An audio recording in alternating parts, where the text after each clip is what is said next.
Excuse me. Good morning. Good morning. Good morning. All right. A little early. I know. I'm here. I am very here.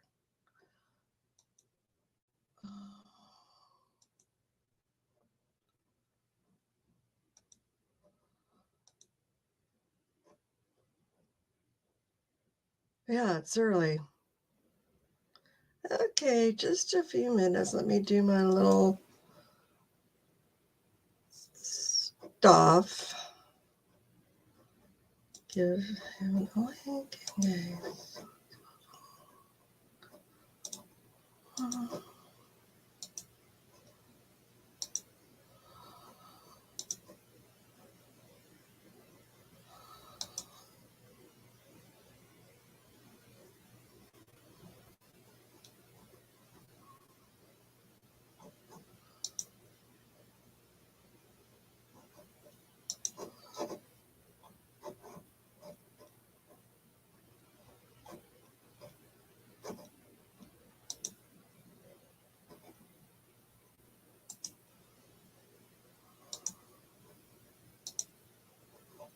Okay.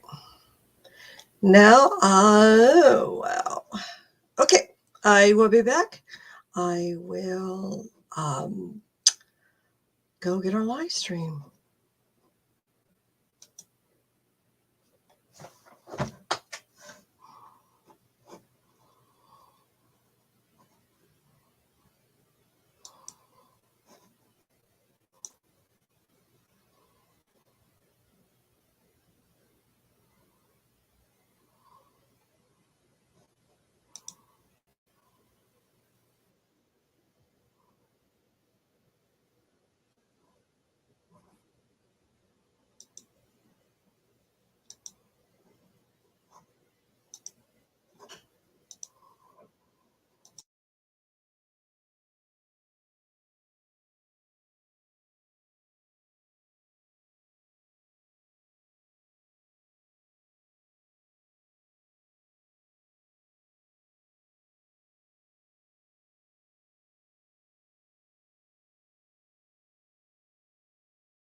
Good morning. Good morning. Thank you for joining me, everyone. I'm getting all set up here. Yeah, yeah. Let's see if this one works better. There we go. All right. I'll fix that here in a minute. I just want everybody to know I am here, awake and ready to go. See if I can get rid of that gooby goobs. Oh, look at the beautiful face. Look at you.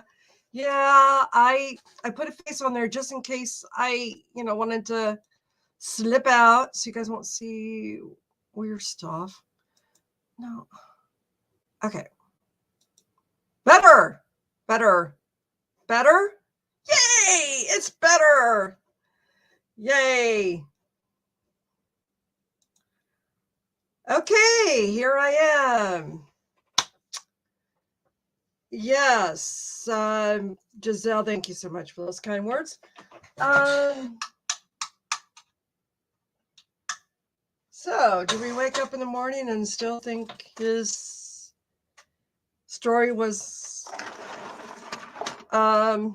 true? Yeah, sure. I don't appreciate the fact that there's not other people out there that are not presenting two sides of the story. They all just want to think one side and they don't want to listen to others people reasoning. But that's just me. Sorry. Just you and I, Giselle. I'm venting. But on this screen, we look at both sides. And I mean, on this show. And can we change our mind here and there? Sure. Why not?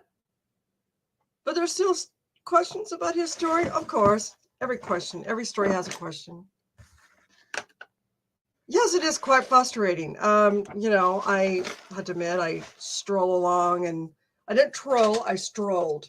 And I kind of noticed that. If you had a comment on there that did not fit their narrative, they weren't going to bring it up. And I don't think that's right. Well, yeah, I do too. And you know what? It's so frustrating, Giselle. The other students don't want to hear that. I mean, I would like to have a panel where people didn't believe their story, or then there's people that did believe their stories. Just kind of bounce off each other, respect one another, but agree to disagree. At the end of the day, is give each other a hug and move on. That's just me. Yeah, Giselle, they ignored me too, and and it's frustrating. Why can't they see that? I mean, I even asked a question. What is your opinion about the state resting so soon? Ignored. Ignored. Yeah. Good morning, everyone. Welcome to Hot Coffee Chats, where we talk about true crime. Yeah, I know. I know what one station, that one channel. Yep, I know. I was just like, well, too. I mean, if you're gonna do this, I rather present information and facts to people from other sources and let you guys decide. And there is one attorney on there, I won't mention her name, and she does that. And I really truly admire that. And it's just that's the way it should be. And I like the fact she puts clips on and she says, I'll let you be the judge what you think. Oh, good. And she's an attorney at one of the prestige universities. Oh gosh, I've been talking all week. And she's from an Ivory League. Yeah, yeah. Well, you know. Yes, and same for lawyers. I mean, please tell me both sides of the story and let me disagree if I want to. Respectfully. You can't just You can't call somebody a liar unless you can prove it.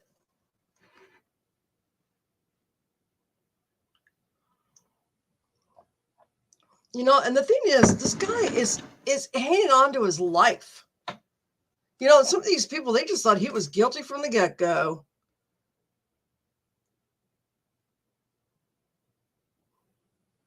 Yeah, exactly. Good morning, everyone. Oh,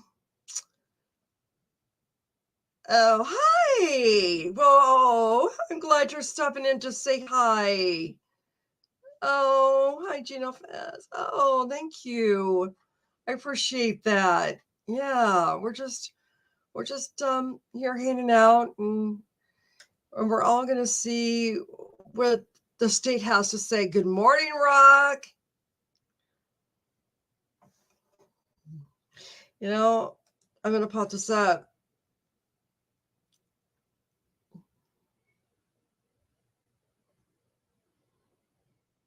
Your original theory is that he was involved and he admitted. So yeah, but for the murder for hire, you are just not getting there.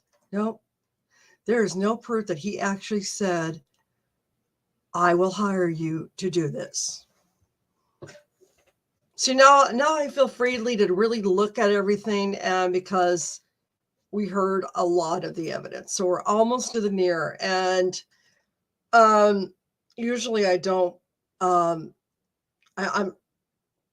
you just don't say things unless I don't know. Hey, I'm forget it, strike that. Oh yes, my channel is coming together. Yes, it is. Getting there. You know, it just takes time to know the ins and the outs. Growing pains. All growing pains. Yeah, but I don't know. It's no every story I have questions. It's just who I am, and there's questions about that. But there's just it doesn't get me to. I mean, I at first like yeah, it's hard, but you are brave. Yes, I am very brave. I just enjoy chatting. I think that's half the battle. Oh my gosh. Oh geez. Where do we begin? Um,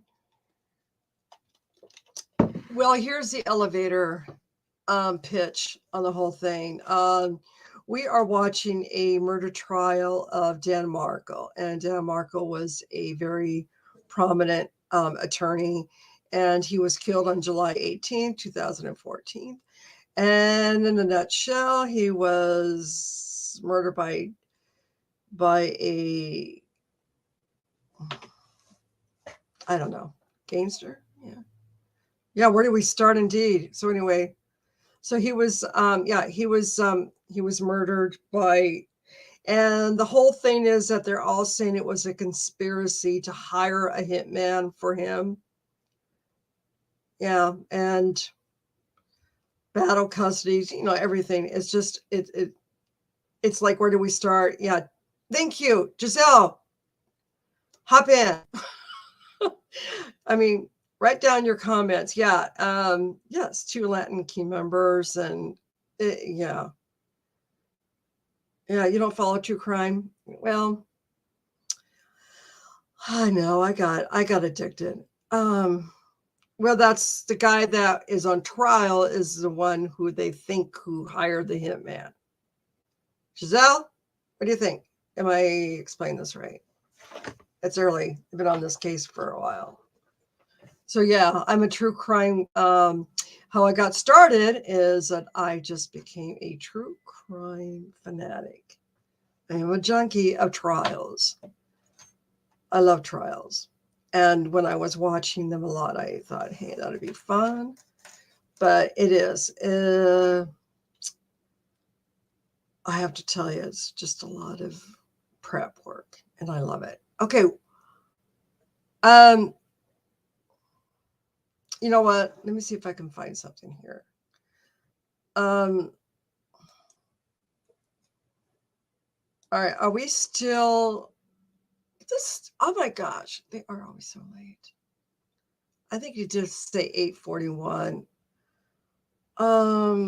Let me see if I can find my family chart. So, you know, it's just it's really hard to. Okay, so here we go. Here's our chart. Dan Markle's the one who was murdered. Wendy is the ex-wife of Dan Markle. And Donna Adelson is the mother of Charlie and Harvey. So these are the three players of that family. And then we go down to Charles. He dated Catherine, and Catherine knew these two guys below, Garcia and Rivera. And Garcia was the hitman. And so anyway, yeah. Here, we'll pop this up to you as well.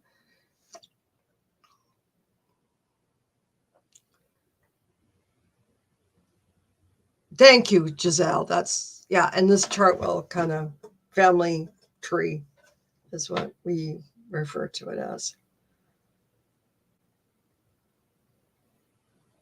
So anyway, that's what it is in a nutshell. Okay, we'll hold that thought. Thank you so much for coming in. Yay. Giselle, thank you so much for your elevator speech on the whole thing. It's just, gosh, how do you explain something like this? How do you say, you know, I don't know. It's a hard case to tell somebody in 5 minutes. All right. Good morning, everyone. I think there's some people popping in. And we are on Friday morning, and I am still here. I still have makeup on, hair. I don't know how I do it. I telling you, this has been quite a ride. Yeah. 1 million. Yeah. You know, okay. So Katie tells her thuggy friends all about the finances. You know, that really does make sense. But does anybody else want to hear about that? No, they just want to throw them in. Jeez. Yeah, them guilty since day one.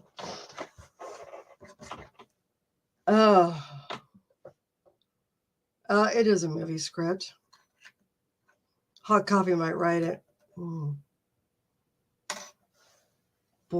oh boy. I don't know if anybody would want to hear my version.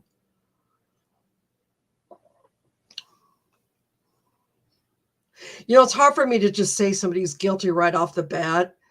Everybody's proven innocent. Everybody's guilty. I've been talking all week. Everybody is innocent until proven guilty. There we go.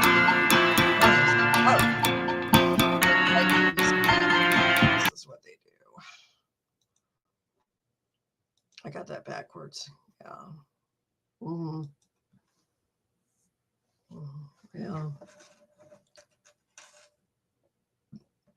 So, all right. So, you know, everybody that just came in and probably left in the middle of the trial, got to do things and all that good stuff.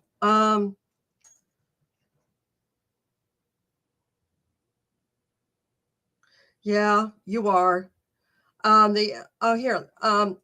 In 2 seconds, let's talk about that. Everyone, we are going to hear more of the defense with Charlie Adelson on the stand, as I believe it. They're going to have at least 1 hour of his testimony, 1 more hour. So then we'll have the stake. Get ready, it's gonna rumble. Yeah, I think so. I think you did a pretty good job here. I'm going to show it again.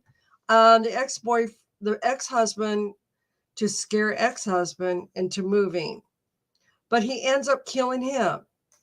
So they distorted the defendant into paying the gains for murder, and not hire him and his friends could be next and also be blamed. Yeah, I think they really did a good threat to him.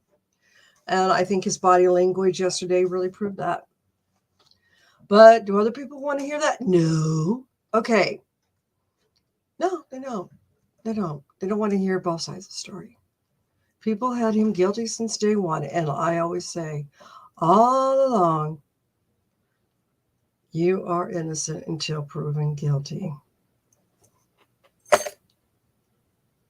Wow. I just hope the jury's not that harsh. Oh, the tango weaves this trial. The tango webs this trial weaves.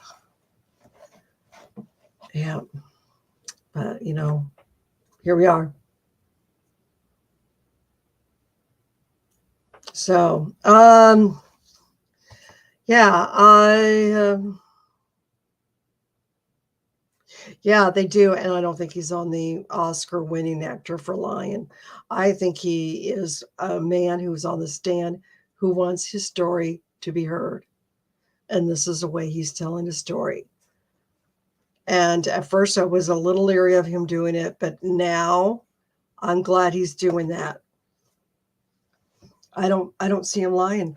You know why I don't see him lying, Giselle? Is because his stories don't sound like a lie to me. When your story sounds like a lie, it is a lie.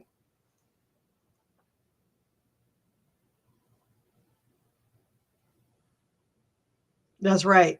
Yeah, that's right. Let's do. Okay, so do you agree, Giselle? We're going to hear what the state says and say. I woke up this morning saying, Nancy, hear what the state has to say. And then we'll see if we still stick to that. I have to be honest. I tend to get a little wishy-washy. But Giselle, I am happy to report that I am not again going to drink that TV Kool-Aid. No. Just so you know, I thought you'd be happy to hear that this morning. No TV Kool-Aid. That's going to be my running joke. Oh, to think some people do, and I got to think about this morning, while I'm getting ready. Some people do say off the cuff jokes and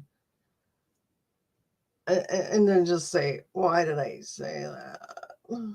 Yeah. I know. Don't drink the two. Morning, No. everyone. And every time I about ready. No, don't take a step. I'm cool. I look forward to hear that. Okay. Okay. Just as a reminder again today, when the testimony is taking place, Can everybody please hear do that not okay? make any motions or gesture in any way that would either good relay morning, that good you're morning, agreeing good or morning, disagreeing with what's CCW. being said. Also, do not distract the jurors from their task at hand. Please silence your devices. All right, everybody, no justice. The parties have anything There's a lot to of raise justice this in this morning. courtroom. No, Your I Honor. hear better with No, Your moves Honor. on. Let's bring in the jurors. Okay, bring in the Yeah, jury. you can come up and take the stand again. Bring in the jury. Oh, I have to do that. My jury Remain dance. under oath, sir.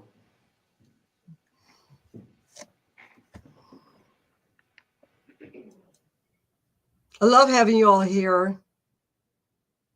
We're in this together, aren't we? Gavel to gavel.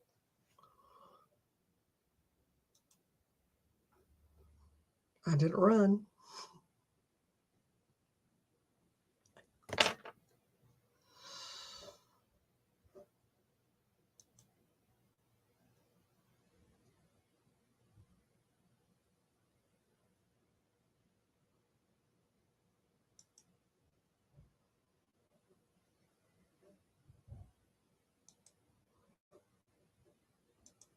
Oh, Giselle, he is so handsome, isn't he?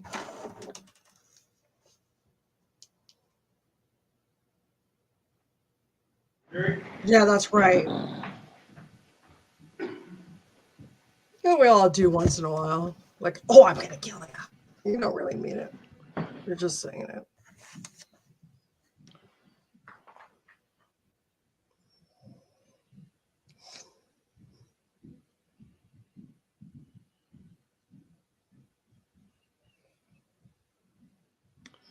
Everyone may be seated.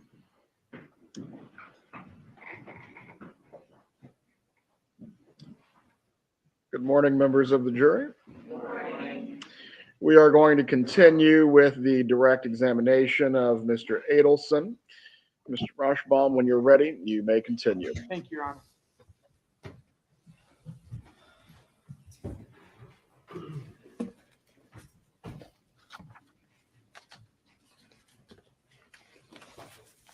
Oh, me too, honey. Me too. He looks like my cousin. I know. I'm not kidding. Okay.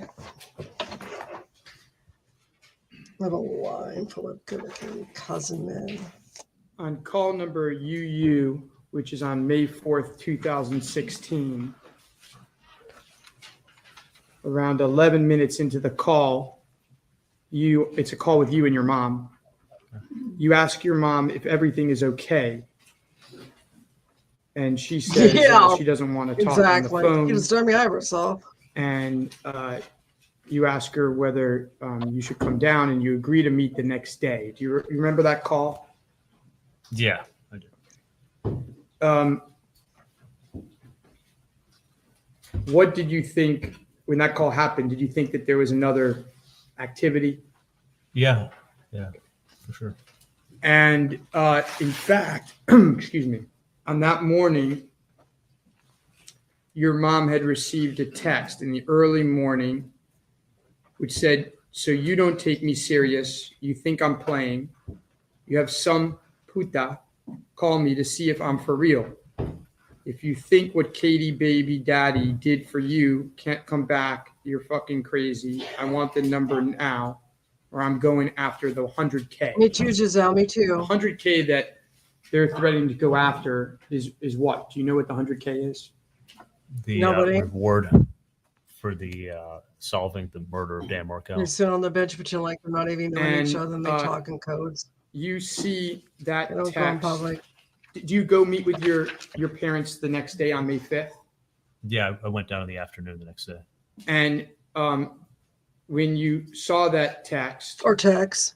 did you take it as more threatening or less threatening than the prior activity by law enforcement? Much more threatening. And how were your parents when you saw them? My mom was upset. I mean, she gets a message, a call, a text at 2:00 in the morning from some nut who may be a Latin King gang member.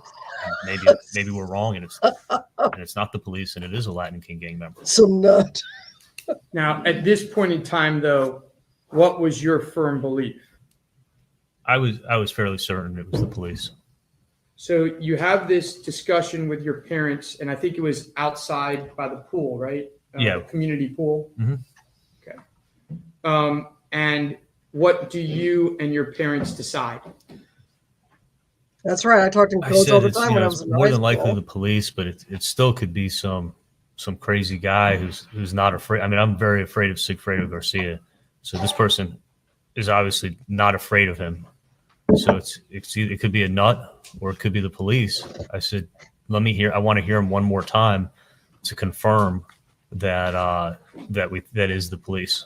So when I spoke to them, I said, you know what, can you please call this guy up and record the conversation so I can hear him again. Okay. Now, you leave your parents' house and you go to a friend's business. Do you recall that? Yeah, I went to my friend Adam's office. Okay. And at some point in time, while at the business, there is a call, and I believe this is YY. Well, before YY, there's a call where you're talking with Catherine Magbanua, right? Yes. That was my first and you tell her that you're going to call her from a landline, correct? Yes. Now, first of all, why do you tell her you're going to call from a landline? Because I was just pulling into his parking garage and I was about to lose reception, get into the elevator, and I get bad reception in his office. When you called her from the landline, Yep. did you call her cell phone or did you call another landline? No, I called her cell phone and I told her I was calling her from a landline because if she didn't recognize the number, she may not pick up. So I was telling her I'm going to call you back in a minute, but I'm going to call you from the office. Did you tell her, I want to call you from a landline to another number? No, I wasn't trying to hide anything. I just wanted to have good cell service. Did you do star 67? No. I just didn't want her to see the number and not pick up because she won't recognize it. Now,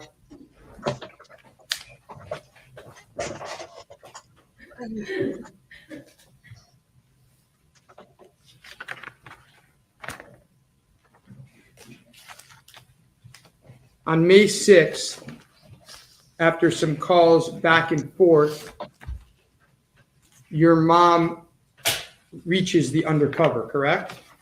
Yes, she does. And we've heard that call with your mom, but what does she tell the undercover to do? She says to him, go to the police and go get your reward. Call the police. If you know what happened, go tell them what happened and collect your reward. Now, you and your mom had known what had happened to some degree for 20 some odd months. I found out a lot in 2016 before I went into the restaurant, but yeah, we knew a lot more than the police knew. Why didn't you go to the police and collect your reward? I would have been killed. I didn't want to tell anybody. Makes sense. So they would have come after my family. Now, after your mom speaks to the undercover, I didn't want to get killed. she speaks with you, right? And that's State's Exhibit CCC. Yes. And she says that she used a handpiece. You remember that? Yeah. What is the handpiece that she's referring to? I'm assuming it was her cell phone, but I didn't know if it was her cell phone or if she recorded it with an old-fashioned tape recorder or how she did it. And she says that there's a new app she loaded. What did you understand that to mean? I guess you loaded an app on your telephone that allows you to record a conversation.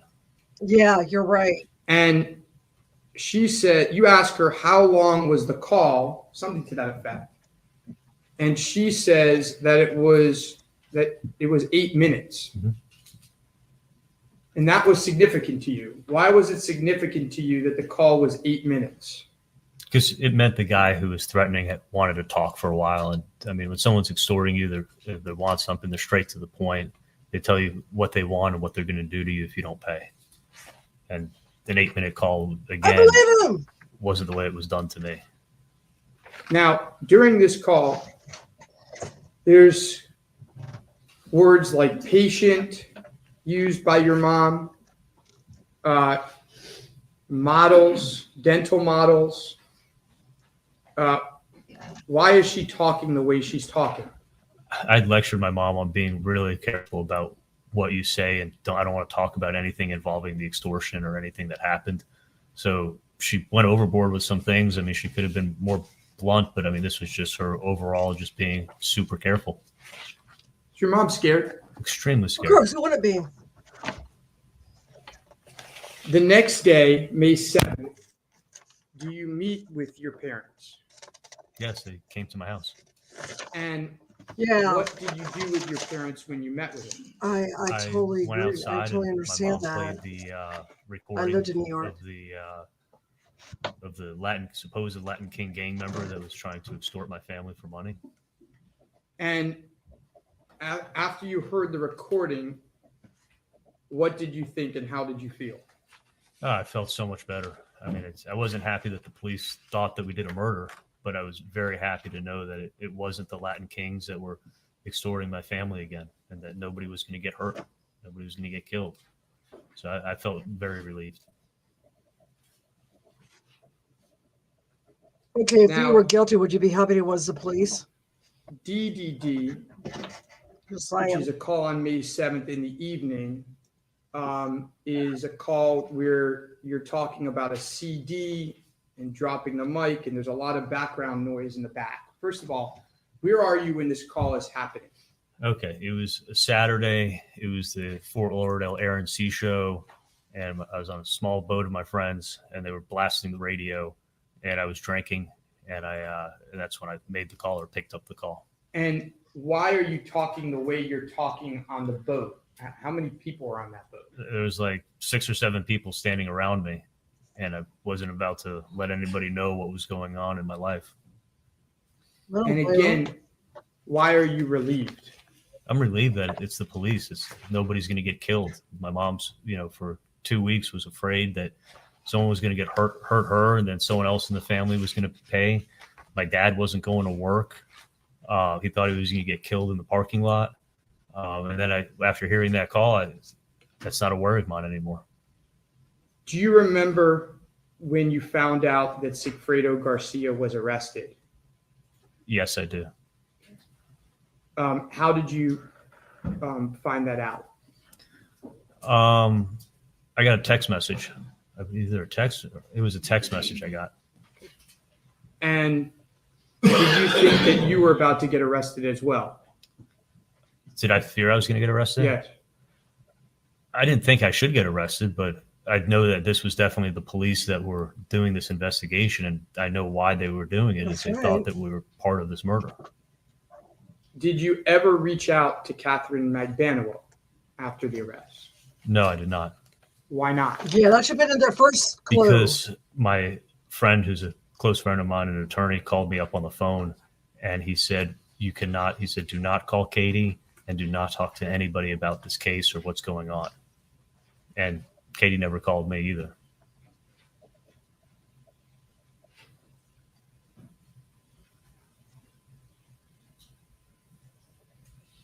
With regards to Catherine Magbanua, when the arrests occurred of Catherine Magbanua, did you still think that she was not guilty? Yes. When did that opinion change, and when did you Oh, that's a realize good question. that she was actually the person behind the extortion? It wasn't till 2019 Ooh. when she went to trial, and she said that she never knew who Dan Markel was. She didn't say anything about what really happened. I found out then that she was cheating on me with Sigfredo Garcia, and she was sleeping with him at the same time. She Yes, it was is a with me. smart attorney. She was lying about that. And then I saw her bank account, and I was like, this girl's not broke. Like, I was getting played. And I saw the money that was piling into her bank account. Oh, he was, And yeah. Do you did fast? all the pieces then start to come together? Oh, shame on you, Yeah. Carl. You just went right. Yeah, I realized what happened. Now, we've heard some testimony that after the bump and after the arrest, your personality changed. For sure. That testimony true? Yes, it is. Why did your personality change? He was I mean, scared the police dead. thought that I was part of a murder. They're releasing a probable cause affidavit saying that they want to arrest me for murder. I didn't have anything to do with the murder. I knew that there wouldn't be any evidence to show I had anything to do with the murder. But, it's scary as hell to think that you're one signature away from losing your life. Now, we've also heard some testimony that I like that throughout the quote. years, you would get upset when you would see or hear the news about this case. Yes, very. Why would you get upset? Because they don't have any idea what really went on. And I couldn't say anything to anybody.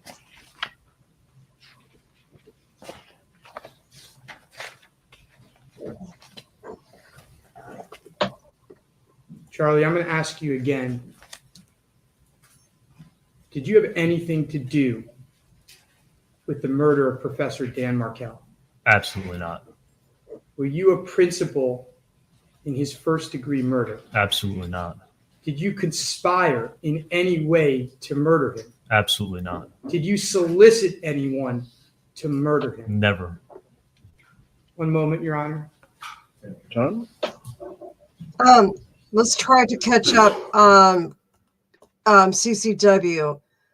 His mother about talking to the gang members or talking to the officers, still trying to catch up. Cross-examination. Oh! Yes. They were. All right, guys, hold on to your seats. Here comes the state. The state is now going to recross.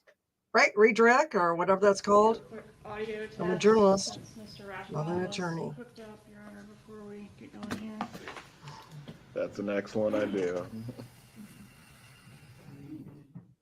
Okay, so Giselle, how would you describe to keep CC, or how would you just? Oh gosh, you know what, honey, you guys, I am just like, oh, good morning, good morning, good morning, good morning, Spacey. Oh gosh, yeah, I just want to take the time out to tell you all thank you, thank you, thank you, thank you.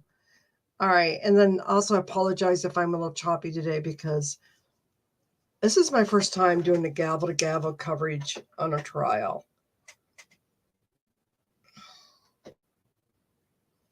His mother thought they were actual gang members. Yes. Charlie is telling his mother, no, they're cots because they do not act like actual gang members. So yes, Giselle said they had a fake accent. So this is why this was so important. Now, my next question is, why? Well, if somebody would approach to me and told me they were a gang member of a Latin and didn't have an accent, I'd be quite, I'd be questioning. Oh, geez. Okay. Everyone, thank you for coming back. I really enjoy covering this trial. Yeah, so now we're going to hear from the state. How are they going to make this guy not believable? I still believe him. Will it change our minds? The other channel problem. Just sorry.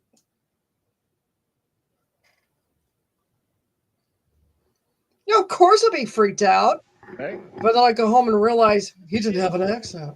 Is it doctor? It is, yes. All right, doctor. Have you ever heard the saying that the simplest explanation is always the most likely? Have you heard that? I've heard that theory before, yeah. Was your explanation to the jury over the last little over a day the simplest explanation? It was the truth. You have a thorough explanation. Would you agree with that? I told you what happened. Ooh. Do you agree that the only problem with having an explanation for everything is that there's just so many explanations? There's no explanation. I explained what happened. I want to go through some of that. You claim that you were extorted on July 18th, 2014 by Catherine Magbanua and also in the background, some Latin kings, probably Garcia and Rivera, right? Is that accurate? No, I wasn't extorted by Catherine Magbanua. You weren't. Okay, that's not what I believed in 2000. Understood you to say you believe that today. Today I do, yes. All right, so who extorted you? I believe that it was Catherine Magbanua's friend that she ran her mouth to. Okay. And at that's the 2014. Right, but as you sit here today, you think it's Magbanua, Garcia, and Rivera. Is that accurate? No, that's not accurate. Okay. Who extorted you? As I sit here today, I believe that it was Catherine Magbanua, and I believe Sigfredo Garcia, but I don't know for sure. I was never there when she was ever talking to him, so I don't know if he was in on it with her or not. All right. At the time, though, you did not think she was guilty. You got that right. The time of the extortion. In 2014? Yes. Correct. Okay. And then so exactly when you found out would be, I think you said, her trial. that I suspected that she was not telling me the truth and she was a part of it was in 2019. At her trial? Yes. All right. And so she was arrested in 2016, right? Yes. All right. So for 3 years, she was in the Leon County Jail awaiting trial. Yes. She was there. And you believed she was innocent. Yes. And you had this whole explanation to assist with exonerating her, right? I have the truth of what happened. Yes. But you didn't offer the truth of what happened, did you? Nobody came to me. I thought the truth would come out. Does someone have to come to you? I was told not to talk to Katie and not to talk to anybody about this case by counsel. Okay. So you strike that. On day one, which is July 18th, 2014, she is the only one that physically contacted you to conduct this extortion. Am I correct in that? Yes, you are. So you never actually had any contact with any Latin King? No. No phone calls? No phone calls. No texts? No. No letters? Well, in 2016, you're talking about in 14, right? I'm talking about the first layer of the extortion. Did you have any contact with the thugs that were getting your money for 2 years? No. Did anybody put a gun to your head? I was told that I would be killed in 48 hours if I didn't pay up. Oh, yeah, Heard you kind say of. that, A but my gun. question is, did anyone put a gun to your head? You're asking me, did anyone pull a gun on me? That's what Is I that your asked you. question? No, Yeah. no, nobody pulled a firearm on me. All right, so when Catherine Magbanua came to you on July 18th and said, open the safe and give me all your money, she was not armed. She was not carrying a gun that day, And no. were you armed at that time? Did you have a weapon in your home? I had weapons in my safe, yes. Were you led to believe or told that the bad guys are outside, right outside your apartment or your residence? No, but I was led to believe what they did to Dan, they were going to do to me. I heard you say that, but my question is, did she say, like, the car's running, I'm going to take the money out there to him right now? No, she never told me that they were waiting for me outside my house. In fact, she stayed the night with you, didn't she? Yes, she did. And didn't exit your house with your $138,000 until the next day, right? Correct. Yeah, I believe that. And the money, So- the $138,000, was that stapled into $1,000 increments? Each packet was $1,000 and had a staple in it. And stapling money's a little unusual. Would you agree with that? For me, it wasn't unusual. That's what I did. Right, but nobody else does it. That's why I'm. Well, who cares if suggesting nobody it's else unusual. does it? I've That's never what he questioned does. people into how they keep their money, whether they keep it with a staple or a paper clip or an envelope. I just know what I do. Would you agree, doctor, that it's a compelling piece of evidence that the killers were paid in stapled money and came up with that information in this case? It's Yeah. not compelling. The people who extorted me and got my money got it from my house, and it was stapled at my house. They had to have gotten it from you, right? Because it was stapled. If they got it from Katie, they got it from me. So it had to be some kind of, I paid, but I did it under duress, based on that piece of evidence, right? That had to be built into your defense. I was extorted, and I paid the money. All right. So Katie comes in and she's in a panic and she tells you what's happened. And I need all the money in your safe right now. Do you suspect that maybe she's working with the police at that point? Maybe she's trying to set you up? No, she didn't say I need all the money in your safe. That's not what she said. Did she take all the money in your safe? I cleaned out all the money in my safe and handed it to her Right. Why did you do that? because I was being extorted for $250,000. But why didn't you? The bump was only $5,000, and you immediately became suspicious and questioning and had all these conversations and deliberations about what to do about it for days. When Katie comes to you, you just open the safe and give her the money, right? That's what I did, and there's a big difference between the two. Okay, well, yeah, because he the didn't way want that to it was done to die. you, is that the way it's done? You'd be You threatened have to by be more these Latin specific. boys, Well, right, on the Giselle? wire, you say tell me how you repeatedly, feel. that's not the way it's done. You knew that the undercover agent was law enforcement, or at least strongly suspected, because that's not the way it's done. And my question to you is, since you're an expert on extortion, because you've been extorted before, and that's how you knew that's not the way it's done, is this the way it's done? Do extortionists send a girlfriend of their victim to collect their extortion money? Is that the way it's done, doctor? I'm telling you what happened to me, and I was told that if I didn't pay in 48 hours, I would be killed. The person that came and extorted my mom, that was not the same approach as what happened to me. Is that the only way? That's the only way it's done? They send the girlfriend? It's the only time I've ever been extorted like that. Okay. And did you hear any of the negotiate? So they come in and they say, strike. They come in and they say, we need $333,000. You need to pay $333,000. You need to pay $333,000. Why not $1 million? Because when I had told Katie Giselle. that the $1 million offer for Dan Markel, I said I was going to pay $333,000.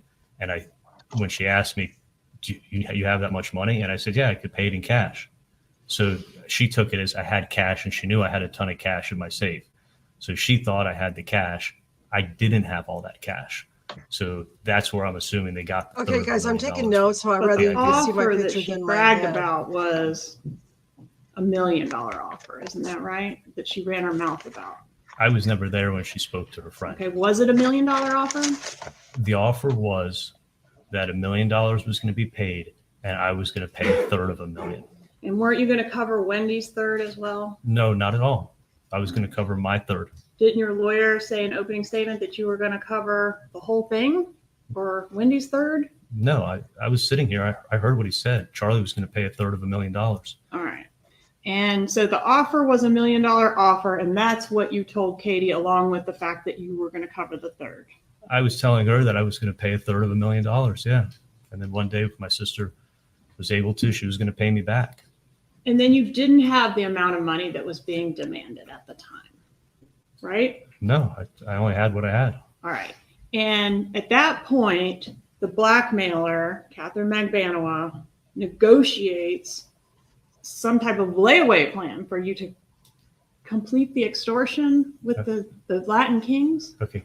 Katie wasn't the blackmailer, and Katie wasn't the one who was extorting me. Didn't you just tell this jury that Katie was the blackmailer? You realized it in 2019. I had thought that when you were just talking, you were talking about 2014.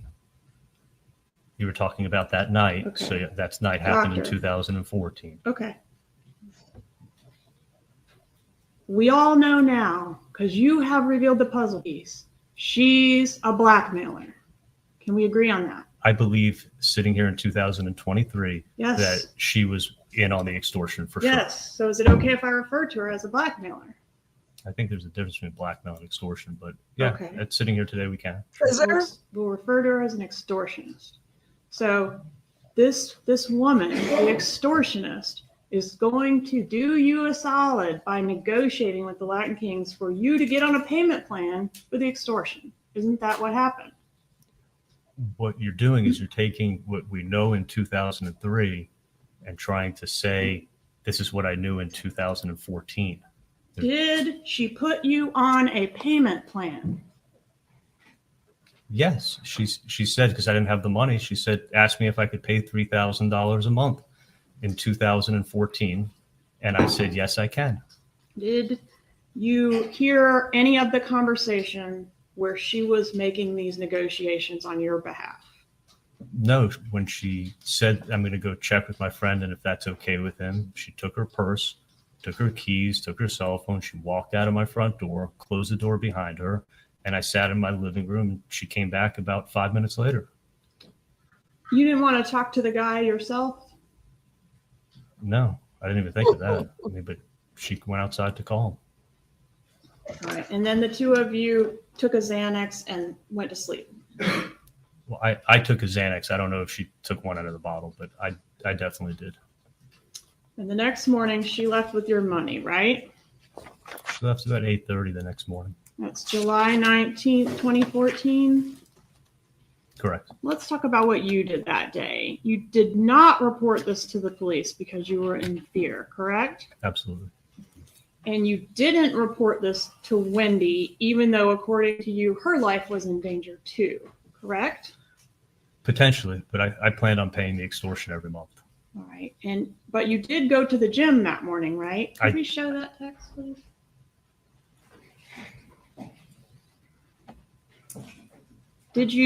Were you able to go to the gym the next I morning? absolutely didn't leave the house. I worked it out at Nova Southeastern Gym. And you can check the gym records. I was never there. Okay. Did you say you were going to the gym? I said I was. Nobody plays in But you didn't actually plans. go. No, I didn't leave the house. All right. So would you agree, Doctor, and we'll refresh your memory with them if we can, that the text messages that were exchanged between yourself and Catherine McBanoa on the morning after this exchange of money were inconsistent with your extortion theory? They were inconsistent with how I was feeling. They don't appear to look like you just gave her $138,000 under duress, do they? She told me the last thing she said to me before she left the house is, can we just pretend like this never even happened? So when I sent her that message, I was trying to show her, like, I'm trying to forget all about it. Yeah, you were just demonstrating to her that you would agree to pretend nothing happened, right? Absolutely. That's what she asked me to do, and that's what I tried to do. So the text messages aren't what they appear to be. It's a beautiful day. I'm going to the pool. I'm going to the beach. I'm going to the gym. None of that is what it appears to be. It's something else. I absolutely did not go to the gym. I was trying to show her that I was, pretending like nothing ever happened and looking past it. And there's And I nothing wasn't. on the wire. All those hours of you talking. There is nothing on the wire about the extortion, this layer 1 of extortion, because she told you not to talk about it, right? She told me to never talk about anything to anyone or her. She never wanted to hear about it again. Yesterday, in your testimony between you and your attorney, you mentioned the word extortion 123 times. Would you take my word for that? I'm sure it came up a lot. Okay. But nowhere, even in the midst of this whole second extortion, it's happening again. It's an extension of the same thing. Do you mention anything about this layer 1 of the extortion? Do you? Yes, actually, I did. Okay. If you pull up the video from Matsuri when I was sitting with my dad, and I said, and the funny thing is, that's what I whispered in his ear. Right, but we can't hear that. Right, because that's my point. I never wanted anybody to hear what had happened. I never wanted the police to come talk to me. But if you put up that video, you'll actually see me saying that into my dad's ear, and that's why I went in and said it. And that's what we were talking about at the time. So it's At relevant. Matsuri, the only time you mention the extortion, it's in a whisper that is not picked up by the microphones, right? Intentionally, yes. Yes.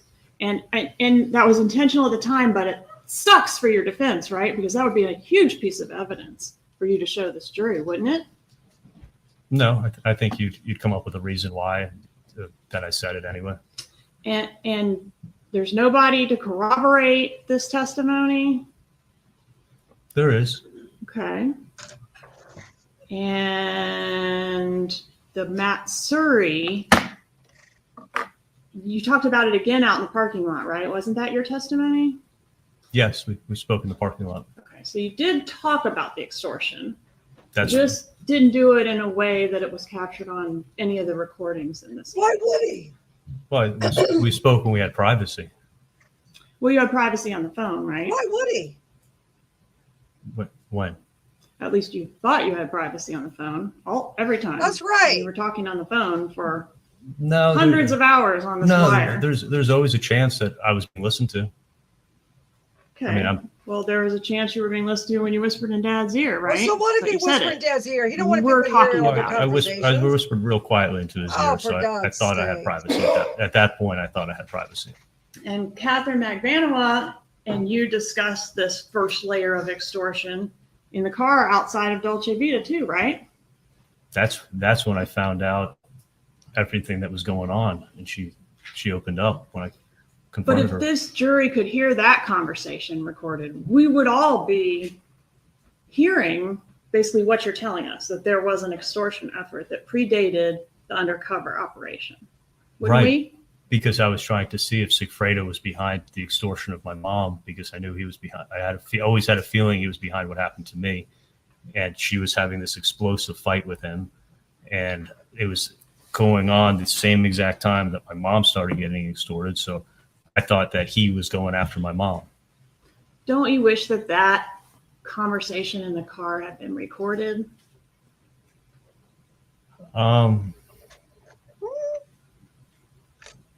I don't know. Wouldn't it prove your theory Yeah. that you're talking about, the If I prior think about it. extortion? Then you know exactly what happened back then.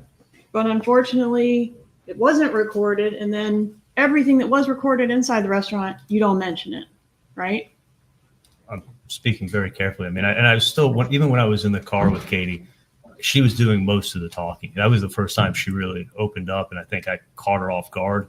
I was still, even when I spoke to her in the car, I was real careful. I said, was T behind what happened to me? Like, I wouldn't even say the words to her when I was in the car. Okay. Was T behind what happened to me? Do you say anything anywhere on the wire about referencing what happened to me? Meaning what happened to me before?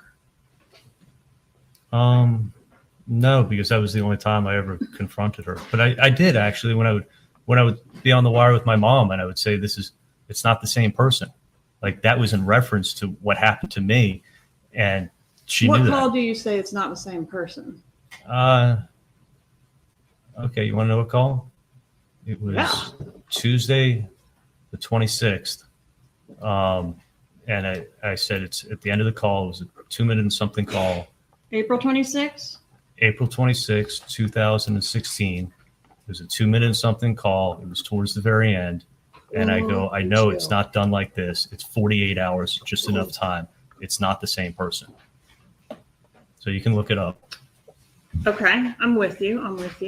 It's not the same person you were referencing as the person that blackmailed me years ago and has been blackmailing me for years. Yeah, That's what you meant. It's not the same person that's extorting me, correct? All right.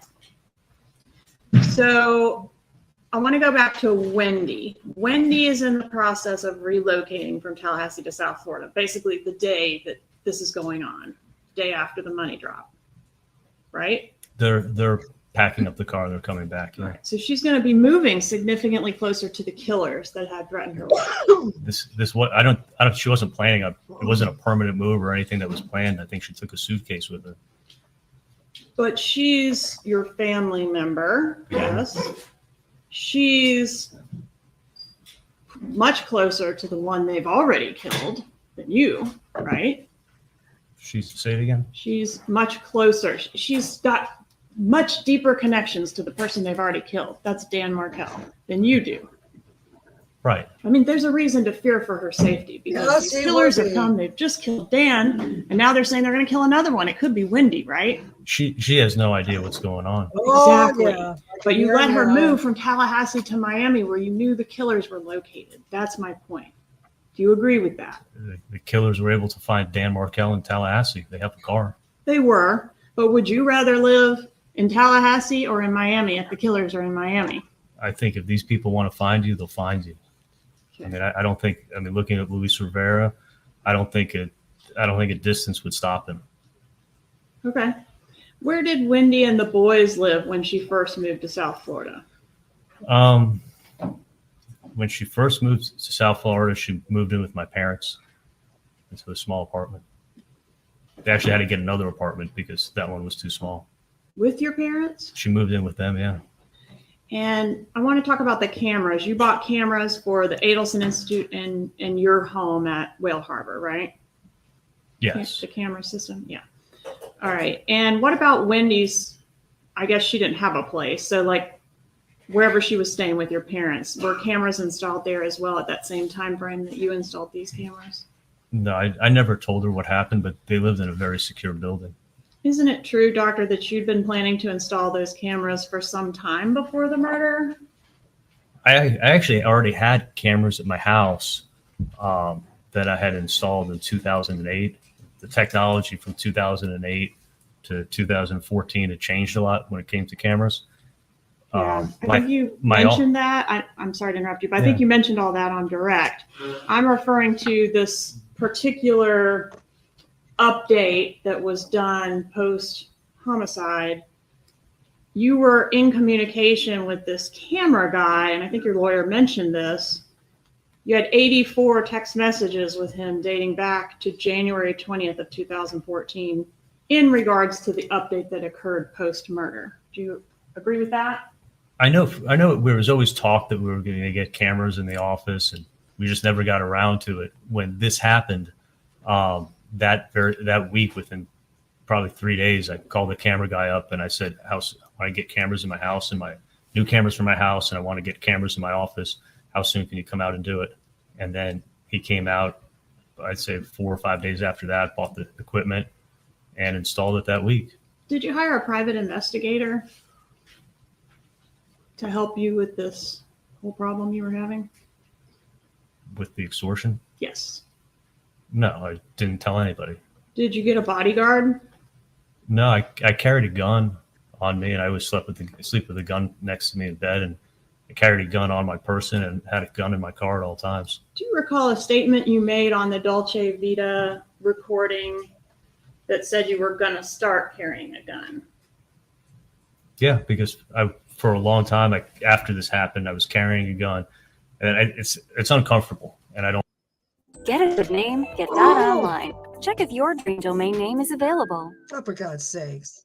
Probably for about 4 to 6 months after this Sorry, I happened. can't stop that. And I wear scrubs, so the gun that I had can kind of stick out, and it's uncomfortable. I prefer not to carry a gun. So you quit carrying it, but during the time you were still paying the extortion money.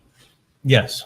All right. And the extortion money that you were paying, $3,000 a month, that wasn't going towards the principal of whatever was left on the $333,000, right? Didn't you testify to that? Correct. All right. I know. So you never came up with the remaining bulk of the money that you owed. Never. And nobody ever came after you for that? No, they said you could pay it all off and it'll be done, or just pay $3,000 a month. So I thought about paying the full amount. All right. Then a couple weeks later, after the initial extortion, you and Catherine Magbanua broke up, according to your direct. Did I have that right? That's not correct. When did you break up? Within a week, I met her. We went out to dinner. We went out to eat, and I just said, "This has got to end." All right. And So you broke up with her. Yes. Weren't you scared that if you broke up with her, that she would sick the Latin Kings on you? That's a good question. No, because I had every intention of paying every month. When I broke up with her and I said, "Listen, I don't want to surround myself with this. I'm scared." She said that she was going to come every month and pick up the money and protect me. And she understood. I mean, our relationship was on the rocks. Well. But you've testified that all the gifts and stuff that you gave her were to keep her happy, right? Yeah, when I realized that she's the one who's protecting me and she wasn't a part of this extortion, I had no problem keeping her happy, and I looked for things to do, nice things to do for her, because she was broke. But not worried about pissing her off by breaking up with her. Well, our relationship was definitely on the rocks. After July 1st, when Sigfredo cut me off and threatened me and called my dad, and then she knew I didn't even invite her to my dad's birthday party, which was a family gathering with family friends on July 5th. She knew we were going to be done. After you broke up with Catherine Magbanua a week after the murder, did you continue to talk to her? We still communicated, for sure. Talk on the phone? And texted, yeah. And meet up? No, the only time I would see her was I saw her again the end of August. She came and picked up the money, and that's when she asked me if I could put her on the books, because none of this money was going to her and she was needed to get health insurance for her kids. So I said, yeah, I'll do it and help you out. And did you continue to hook up with her after the breakup? And by that, I mean, have sex with her. There was one occasion. There was one time that we hooked up. Okay. When was that? I want to say it was probably about 5 months after we broke it up. Okay. Well, there was one other occasion before that in October of 2014. Do you recall that? October 9th of 2014? That's probably the occasion I'm talking about, because July, let me count the months, July, August, September, October. So 4 months. Okay. And then there's another one on October 15th. You remember that one? No, I think we did hook up about one time. Okay. Well, one time on October 9th and one time on October 15th. I thought it was one time. If it was 2 times, it's been. Could it have been 2 times? But no more. Okay. And on August 25th, 14, that would have been after the breakup, right? Yeah. You text her, and then she replies, I don't need help. I'm good. Don't need favors, nor will I trust anyone again. Erase my number, please. Go on with your life like you did already and have been doing. Sorry we spoke today. I don't want to stress your life more. Don't do anything for me. Do you remember receiving that text from Catherine Magbanua? Yeah, sounds familiar. And that's a pretty weird text to get from the extortionist. You're meeting her to give her money. Why is she saying erase my number? She's not the extortionist. Well, On In 9/11, in 2014, I didn't think she was the extortionist. right, but it's been revealed that she was. In 2019, so you're taking what was known in it's the breakup 2019, after the breakup and after you're the trying to breakup say I after the knew what I breakup. knew in I'm not trying to 1914. say you Go for a knew. walk. I'm trying to say she knew. She knew she was the extortionist. Why is she telling you to erase her number and leave her alone? Because I broke up with her. Exactly. There's always breakup sex. On 9/14 or 9/11 of 14, she sends you hashtag bestie for life. Do you remember that? It sounds familiar. So did you all have some kind of reconciliation after the breakup? No, I was probably doing a favor and making her happy with something. You On get Yeah. it. 6th of 2014, I love you. It makes me feel good that you care about me. I'm lucky to have Morning, you as part of my everyone. life. Do you remember sending that to her? Yeah. On 10/9 of 14, I mentioned the sex talk. I won't go into the details of it. Again, 10/15, more sex talk. 10/23 of 14, thank you again for everything you're doing for my mommy. She sends you that. What were you doing for her mother? I don't know. I think I did a consult for her, but I didn't do anything for her mom. 2/24 of 15, you agree that she always knows how to make you smile, and you say, I love you to her. Remember that? Yeah, I cared a lot about Katie, and I didn't think that she was a part of this. So I was always trying to keep her happy and make her happy. And I felt like she got caught up, dragged into something that she shouldn't have been dragged into. Okay, maybe, but she dragged you into it as well. I didn't see it like that at all. And our relationship actually got stronger. Initially when I got extorted, I had limited contact with her and I was cold to her. And then over time, I realized that she's the one who's protecting me and she's not involved with these people because the extortion never went up and Katie was always broke. She was involved with them because she had a child with the guy, right? I didn't know for sure it was him. But you suspected always that it was him. I always suspected that Sigfredo was behind this. So yeah. wouldn't you want to distance yourself from this woman who, were you ever really that serious about her to begin with? We spent 7-8 months together. But you were never considering marrying her. No, I wasn't considering that. You were a playboy, right? You had a zillion girlfriends. That is actually not even true.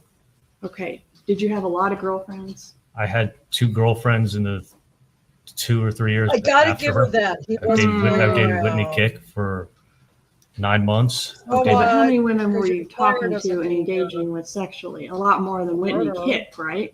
There could have been 1 or 2. Or more? No, Okay. Point being, you were not going to marry Catherine Magbanua. I wasn't having marriage plans, no. Okay. And you have now broken up with her after this incident. Yes. She's the person that's taking the money from you physically. She's the one. I looked at it. She's the one who's protecting me. If she wasn't, I was going to get a visit Is from she somebody. the one that was physically taking the money? Yes. Is she the one that was connected to the person you suspected to have killed your brother-in-law? I thought she Yeah, was that's tied to true. that person. Yes. And she's the one that got you into this, right? Because she ran her mouth. And Right? I looked at that. I ran my mouth too. And if I never said anything to her, this would never have happened. So I felt responsible for saying something to her in the first place. But you didn't feel responsible enough to try to do anything about her sitting in jail, an innocent woman, for 3 years. Did you? She never contacted me. You didn't offer to testify in her trial. You let her get convicted and get life in prison, didn't you? I thought the truth was going to come out. But not through you. I was never contacted. I thought it was going to come out through her. Was there any contact between your lawyers and her lawyers? You'd have to ask them. You said you didn't have any contact with her. I had, Did you I have had any zero contact with her. So your lawyers didn't tell you anything on behalf of her lawyers. Absolutely not. And her lawyers didn't hear anything from your lawyers. I don't know what lawyers talk about, but I can tell you that I never talked to Katie, and I never told my lawyers.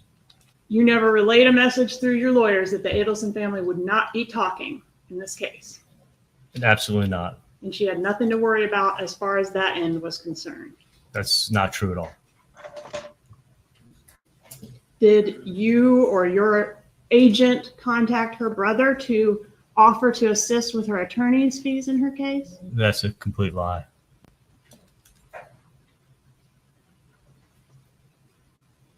On 10/27 of 15, you say you can't wait to get lunch with her. She's the best, and you're lucky to have her as a friend for life. Did you say that? Yes.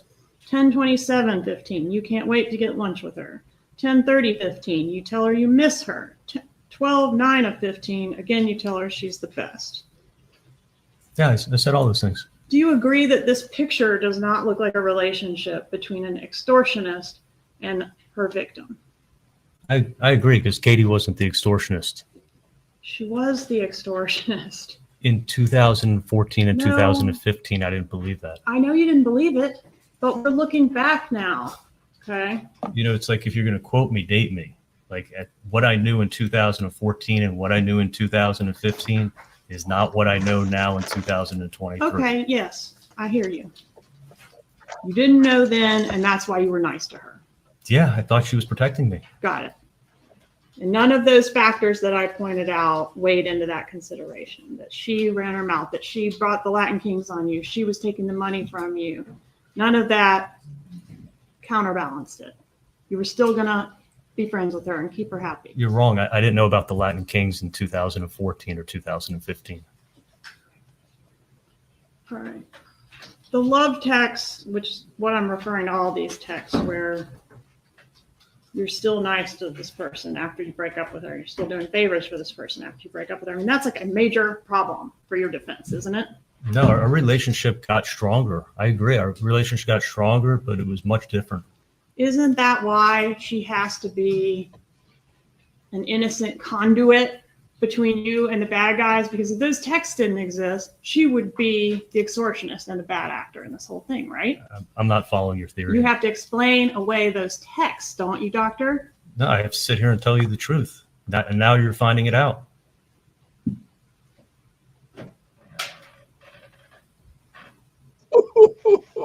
Most people don't send kissy faces to people that are extorting money out of them.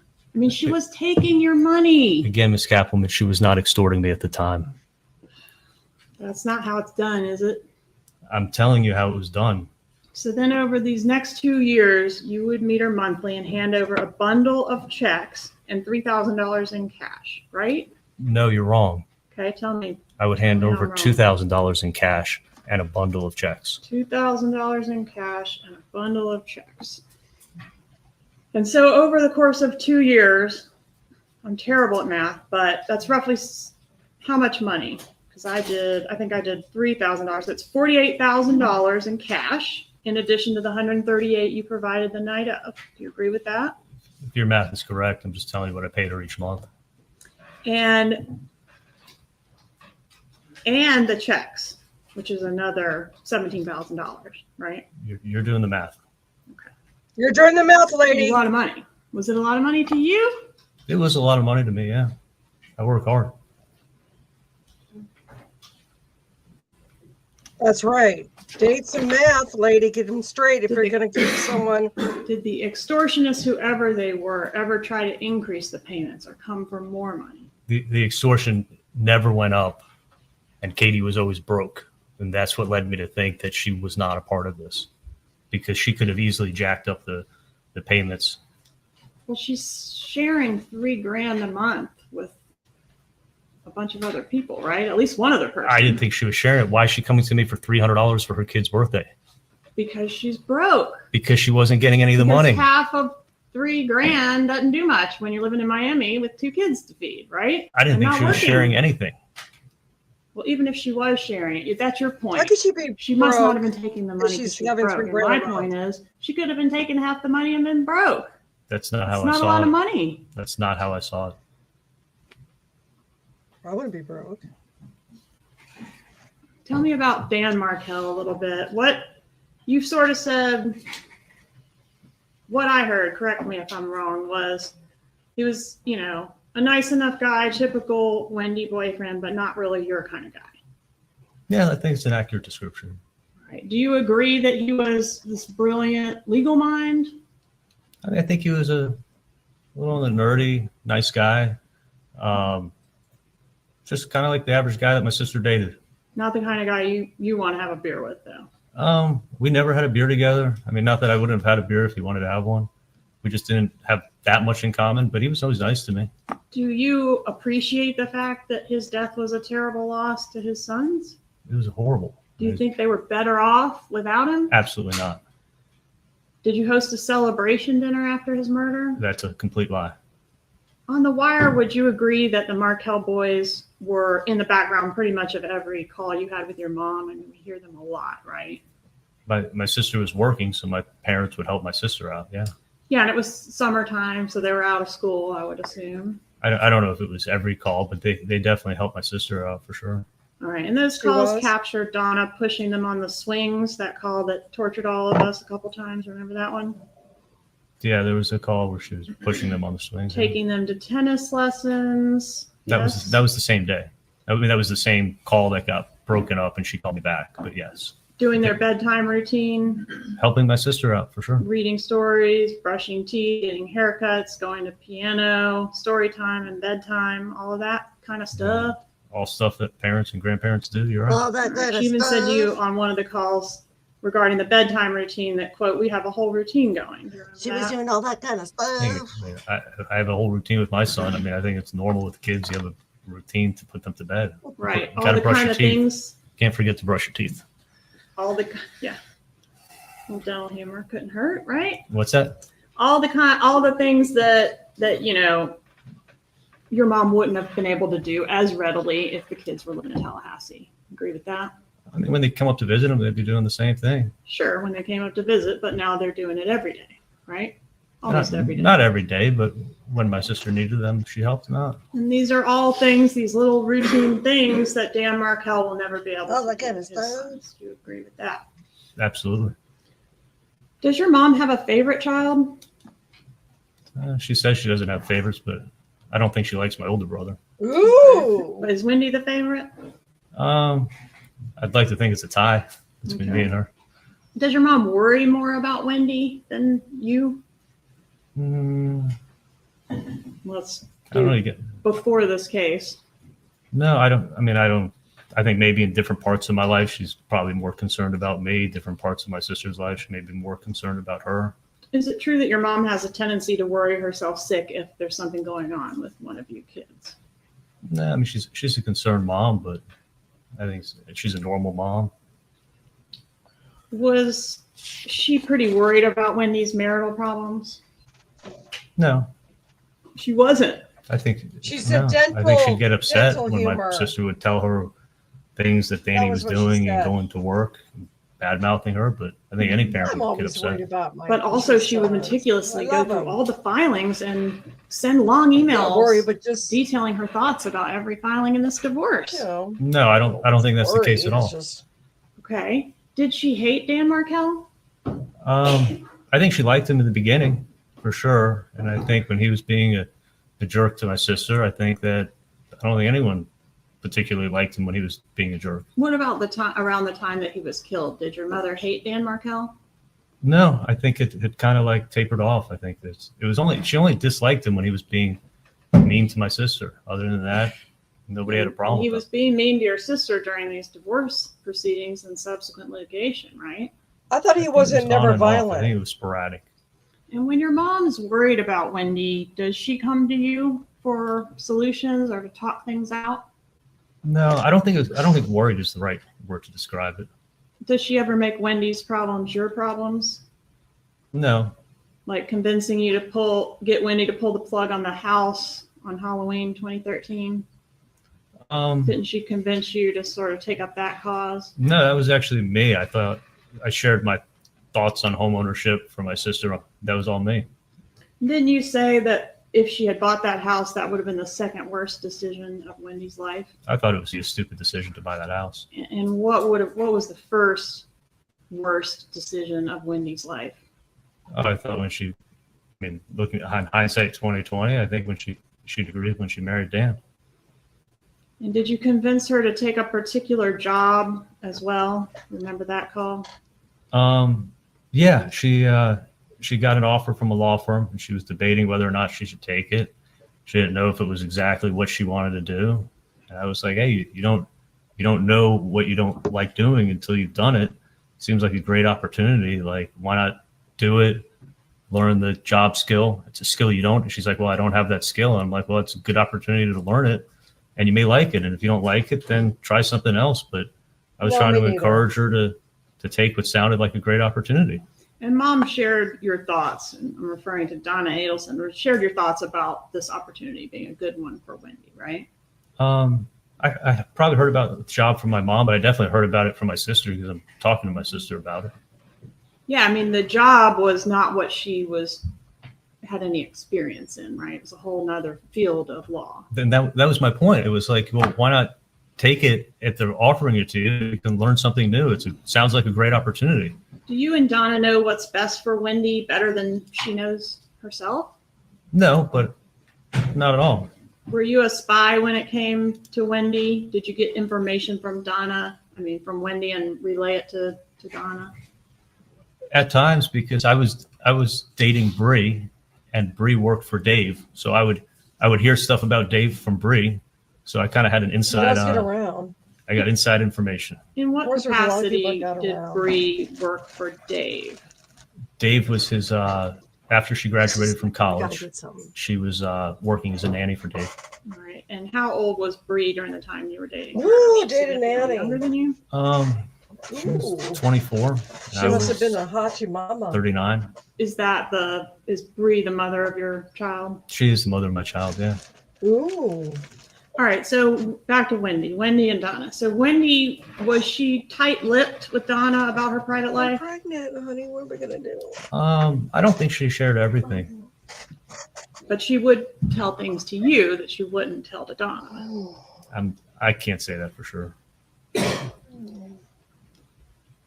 Can you play clip 1, please? Publishing call EEE. All right, we're gonna get exhibiting. We're gonna get exhibiting. EEE. Exhibity do. Dog day. Oh. Exhibity coming in.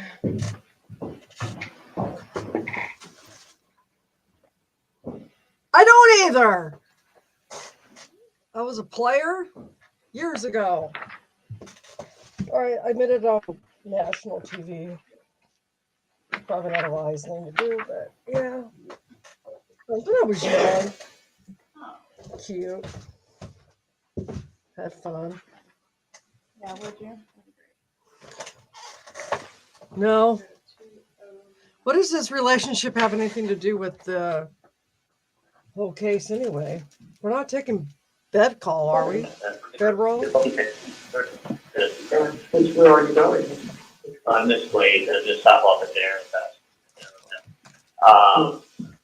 anyway, so I just put the date now. Oh, did you? Call an old fart. Guys, I'll be right back. But so actually, it's her birthday. Turns out Wendy's making him a little party in Cleveland. Oh, really? Yeah, Wendy goes like very tight-lipped. You're not So- kidding. So what she needs to do is, she's obviously tight-lipped for a reason. It's because she doesn't want you to know anything. So my point is, if she doesn't want you to know anything, then don't ask anything. I don't Just know. be happy, Yeah. and then I can find everything out and just tell you. I know. It's great. So I was like, so what are you doing for your birthday? It's like, well, Wendy's making me like a little birthday dinner, a little get-together party. I'm like, that's awesome. He's like, yeah, she's doing it. He's like, I don't know anything. All I know is Wendy's putting it together for me, and she's doing it in Brooklyn. Aw. So I'm like, oh, that sounds awesome. All I knew is that she was going straight from work to the hotel where everybody is meeting for this Miami Fellows thing that she does. And that she was going to be there tonight because it starts early, first thing tomorrow morning. Right. I guess in between, she managed to do something else. Which makes me happy. I'm really glad. Oh, yeah. I couldn't imagine. Oh, Yeah, so, yeah, he sounded good. yeah. Yeah.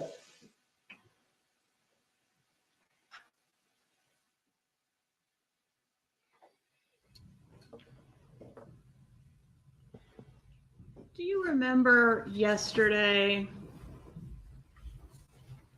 saying you were telling a story about Katie coming in from having had some kind of altercation with Garcia, and she had reported that the necklace had been pulled off her neck. Do you remember that? Yes, I do. All right. And when you were relaying that story to the jury, you used a specific term describing what Garcia had done to her. Do you remember what that term was? It was only yesterday, but you'll have to refresh my memory how I described it. You said he roughed her up, That's accurate. and that put my antenna up because that roughed them up is the exact same phrase that Catherine Magbanua said in her proffer that you used on Halloween 2013 when you first approached her about, does she know No, you didn't miss anyone much. who can rough someone up? We all know that. No, I think Charlie was a getting roughed player. up is an adjective, but Like the what you're hostess. doing is the same thing you did with your TV theory. Is like you heard TV mentioned multiple times, so you put the whole case together with the TV. Okay, Now we'll you're get putting to the the whole case TV. together with the word roughed TV up. again. Like, Yeah, I mean, I'm think not if putting some- the whole case together, One moment. Don't speak over each other. Oh, but that's an Please annual. wait for him Here to comes the answer, then you can TV. Should I drink ask the your next Kool-Aid? question. But that's an unusual, I mean, it's a specific term. I'm not making a whole case out of it, but did you say roughed up in both places? Katie was roughed up by Sigfredo when he tore a necklace off of her neck. Yes. And isn't that the same term you used when you first broached Catherine Magbanua about did she know someone who could rough up someone else? Never in my life have I ever asked her that question. Never in my life. That conversation never took place. Did you ever hear Donna Adelson refer to Dan Markel as stupid? No. Were you laughing when Wendy was on the stand and I read all the names that Donna referred to Dan Markel as? what is that? No, I laughed when you said the word fucker in court. Okay. What did she mean when she said Dan Markel was trying to take her sunshines away? Do you know? My mom never said that. Oh, so you never heard her say That was made up, and he put it in a court Oh, filing, that's funny. and then now it becomes something that my mom said because someone made it up and put it in a court filing. My mom never said that. Did your mom refer to the children as her sunshines? No, the kids were 3 and 4. A 3 and 4-year-old can't repeat a conversation and remember words 6 hours later and repeat it accuratally. I have a 5-year-old son, Oh, that's not Never true. seen a 3 and That's 4-year-old not do true. that. So That's it was when made we up, Remember everything. and now you're repeating it. Okay. I disagree with him there. Have you been a good brother to Wendy? I always try to be a good brother. I was a nanny, just one of them. It sounds like maybe you're not agreeing that this was a really nasty divorce, or are you agreeing it was a nasty divorce? I mean, I don't think any divorces can be pleasant, but I think they definitely had their fights. I mean, they were fighting over bicycles and all kinds of crap. But in addition to that, Dan Markel accused your sister of fraud, right? He made an accusation, yeah. Threatened her with federal kidnapping charges. Oh, that's a new one. You just told me. That one's in the emails that are in evidence. Did you review those? I didn't review the federal kidnapping charges in this case. Was seeking contempt proceedings. You heard about that here in court, yes? I heard about that, yeah. Even went after her lawyer personally, right? He made serious threats against her lawyer. And her bar card could have been in jeopardy if any of those, or some of them.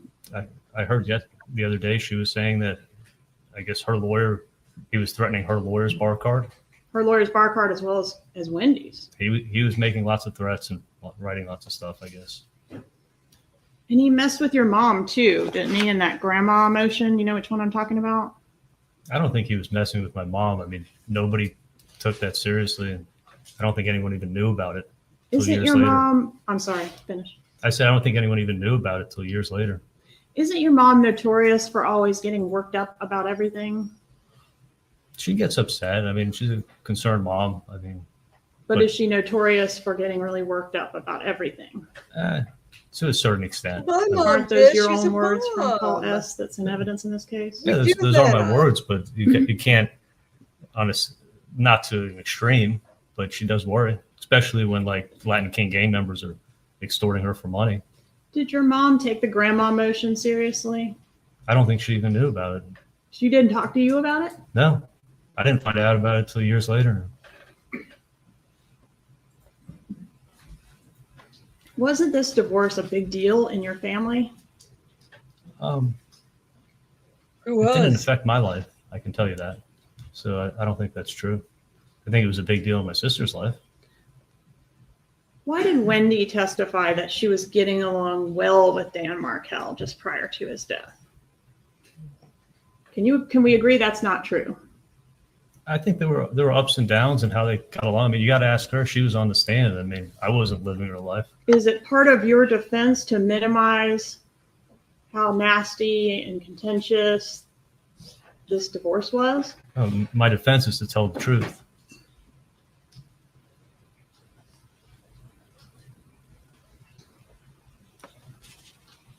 Did you have any input on the decision to change the boys' names from Markel to Adelson? Absolutely not. Do you and Donna have to protect Wendy? Hey, Giselle, would you do me a favor, explain this? Does Wendy appreciate everything you and Donna do for her?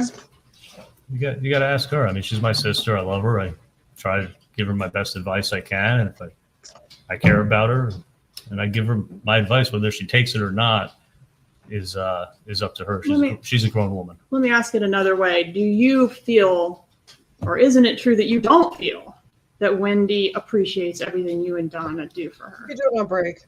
My sister had no idea what I've been through in the last, God knows how many years, and what I wake up worrying, am I going to get killed? Am I going to get arrested? And she knows none of it. She's just going around her life, and I had somewhat of an innate anger towards her. You know, probably unjust because she didn't know what happened. But yeah, I was upset.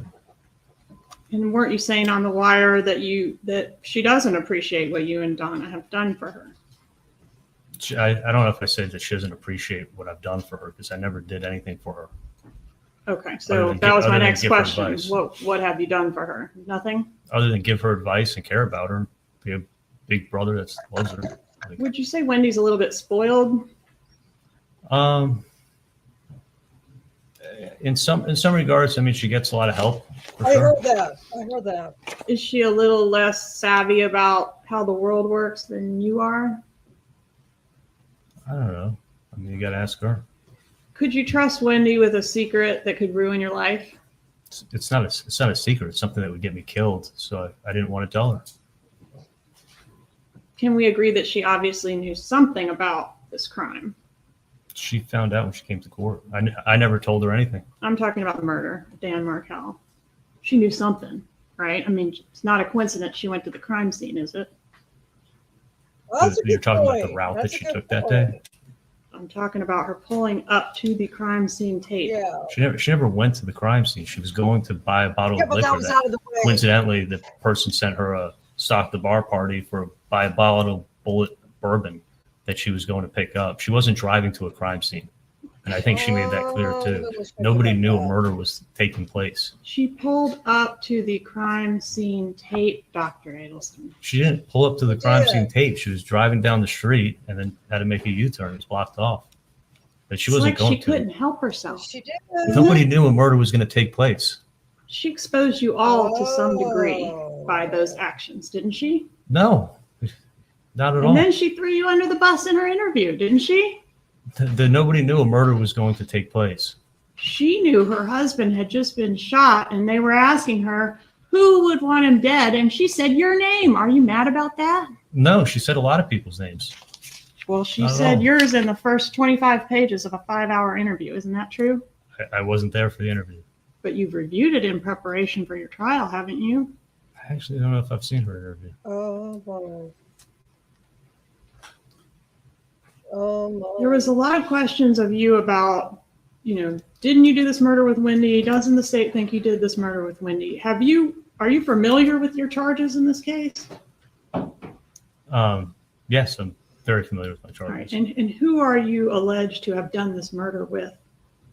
I'm alleged to have done this murder with my sister, my mom, and my dad. Would it refresh your recollection to review a copy of the indictment in this case?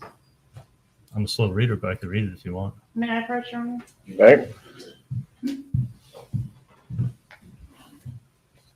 This is the official charging document in your case, Dr. Adelson. What does it say in reference to who you are alleged to have committed the murder with?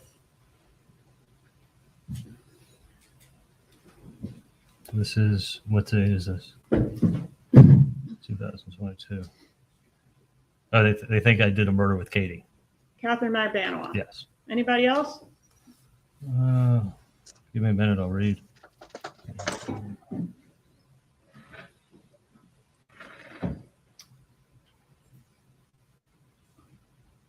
They got Luis Rivera in here. They got Sigfredo Garcia. As being alleged to have committed the murder with you? Did I read it too quick? Take your time.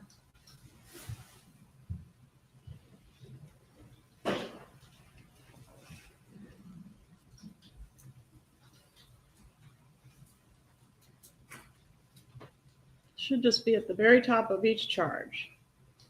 On or about July 18th, 2014, did unlawfully. Okay. Yeah, Katie. Okay.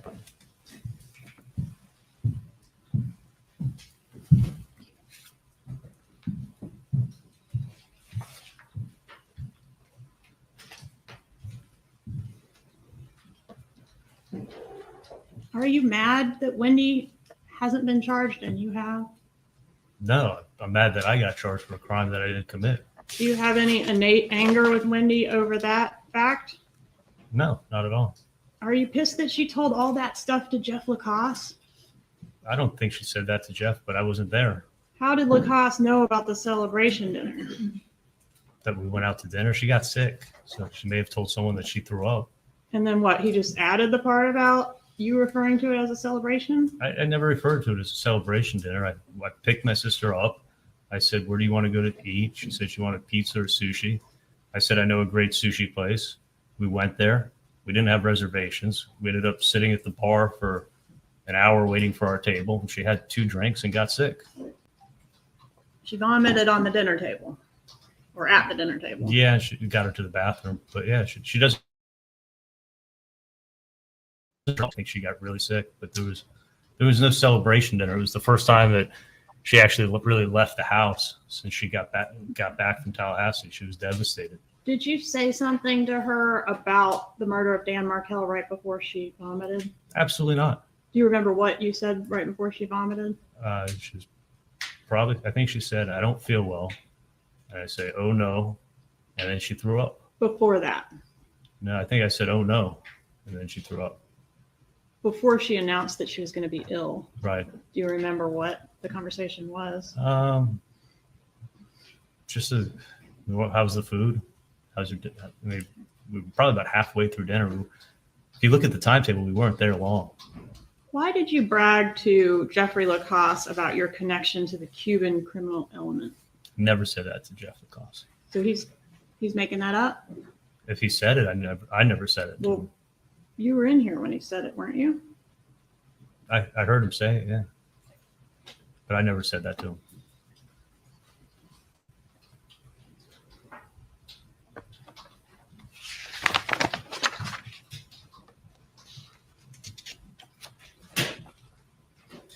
On one of these calls, and it's in the context of talking about Dave and Wendy's relationship with Dave, you tell your mom that you've already gone above and beyond for Wendy.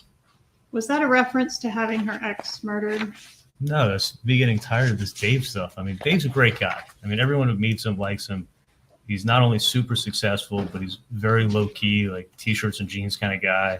And he loved my sister's kids. I mean, if you listen to The Wire, the point I was making is not how successful it is. The point I was making is that my nephews farted on him, and he thought it was funny and didn't bother him. And he also has 3 young kids, the same ages as my sister's 2 young kids.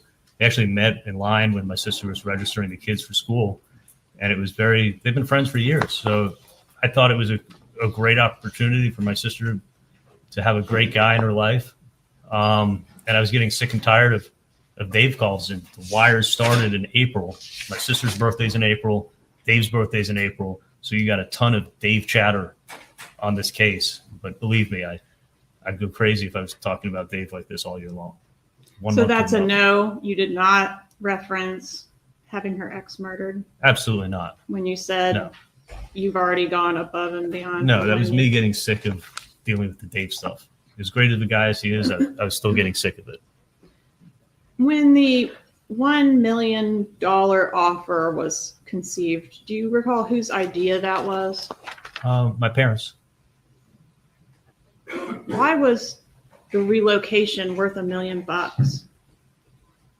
Well, it was actually I was going to pay a third, so I only looked at it as that way.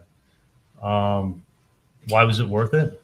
Mm-hmm. That's the question. Because it was going to help my sister out, and it was going to give her a good opportunity for a good job down here, and she was going to be around family, and family's important. So that's why.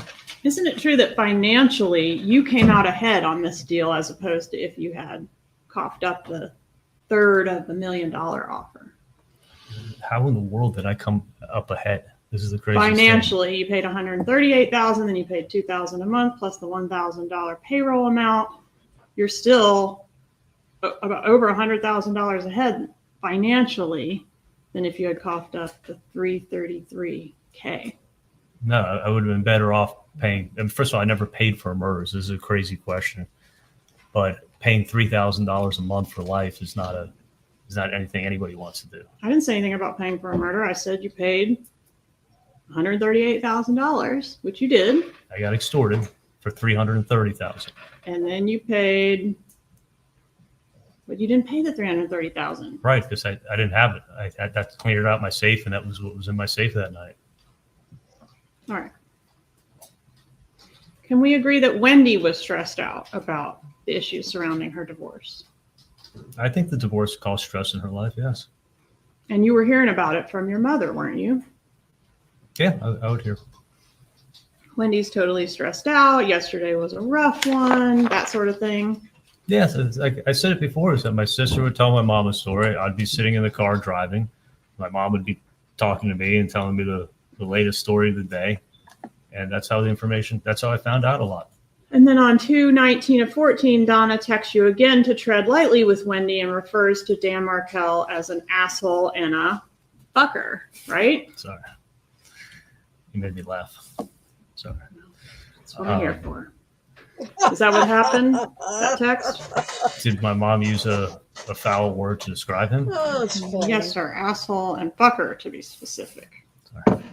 It's something about when she says fucker. She used a curse word, correct. Is that pretty strong language for your mom, or is that how she speaks? I mean, it is pretty strong language, but I think I mean, I've been called a lot worse, but I mean, listen, my mom used the curse word. She used the curse word. You just use curse words too. So Was Wendy less stressed? Yeah. Was Wendy less stressed out once all this litigation was over?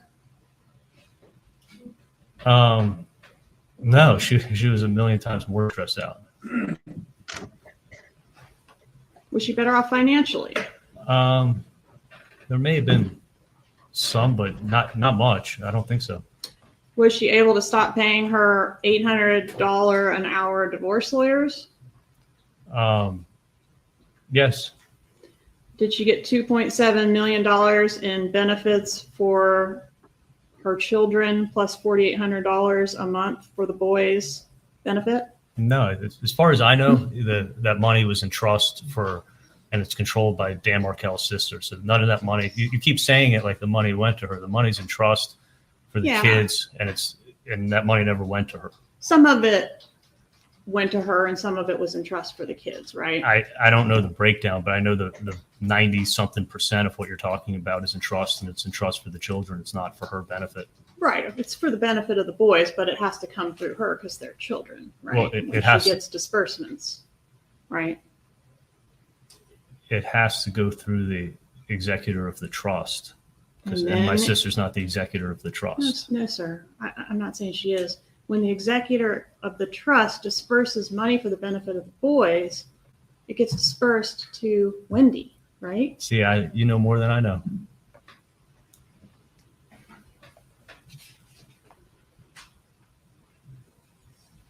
Did you have trouble sleeping after the murder? After I was extorted, for sure. Did Katie text you on 12/19/15? Sorry, we have problems sleeping and shit. We do have a lot of weight on our shoulders. Did she text me that? Did she text you that? I mean, she may have, but it sounds about right. Do you want to look at the text? I can look at it, sure.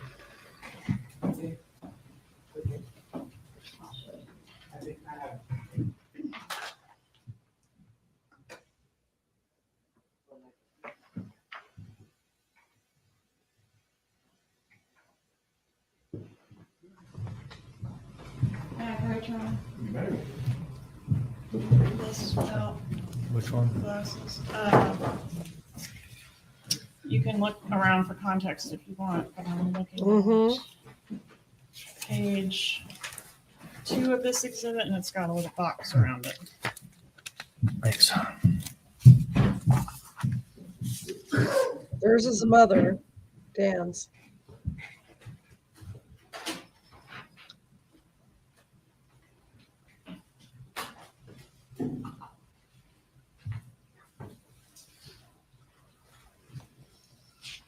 Yes, I agree. And if that refreshes your recollection, the question is, did she send it? Yeah. I want to go over a little bit some of the payments or gifts that you gave to Catherine Magbanua. We've heard a lot about her being put on the payroll that of would the be a Adelson legal question Institute, for sure. and she made this demand to you when you met her to give her the first extortion payment on the payment plan. Is that correct? She didn't make a demand.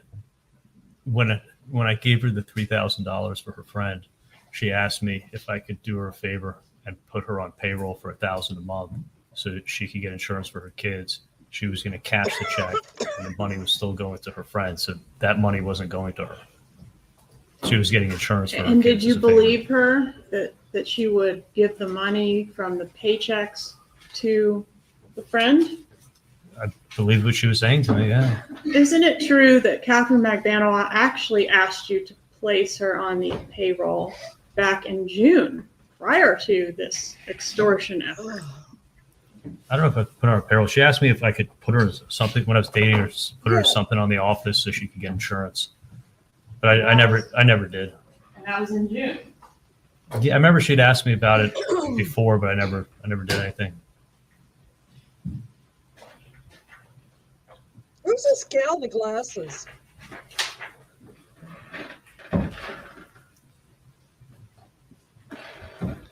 In June 24th of 2014, she says, "Baby, I'm going to need help on the employment info. I have to send to DCF for my kids' insurance.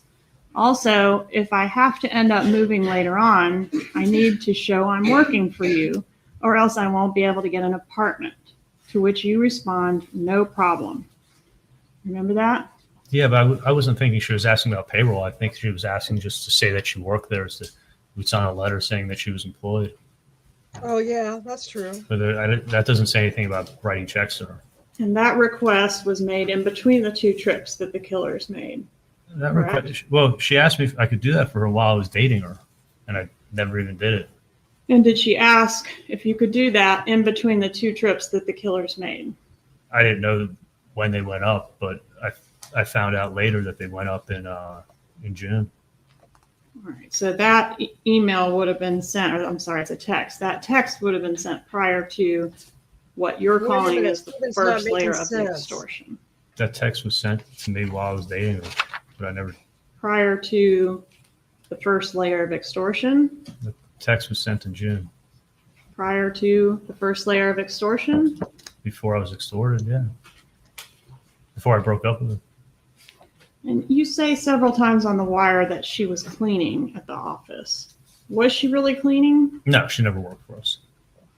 She was cleaning down the thing. She was doing some type of cleanup for Oh, you. yeah, I'm wasn't sure she? she was.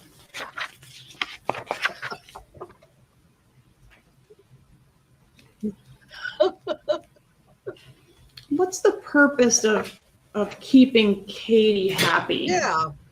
Was she gonna sick the Latin Kings on you if you made her unhappy? She was protecting me. I didn't know what would happen, and she was keeping my mind like when the extortion never went up, and I just assumed, I thought that she wasn't part of it, and she was protecting me. Usually, extortion goes up. It always gets ratcheted up from what I've heard. What's the fear of not keeping her happy is what I'm trying to understand. Well, I could get killed. Yeah, that'd be a or good the people one. who were extorting me could come rob me. And I didn't get killed. I didn't get robbed. The extortion never went up. I thought she was really protecting me. If that's the case, why not just, I mean, you're complying with everything they've asked you to do, right? I'm doing everything that was asked to do. And then yeah. So why reach out and say, hey, can I get you a trip to Key West to go with that extortion money? I never said, can I get you a trip to Key West? You didn't say you were trying to get them the owner's cottage. Maybe it's not in Key West. Trying to get them the owner's cottage because it's the nicest, $380 a night. The postcard inn. Do you recall all those conversations?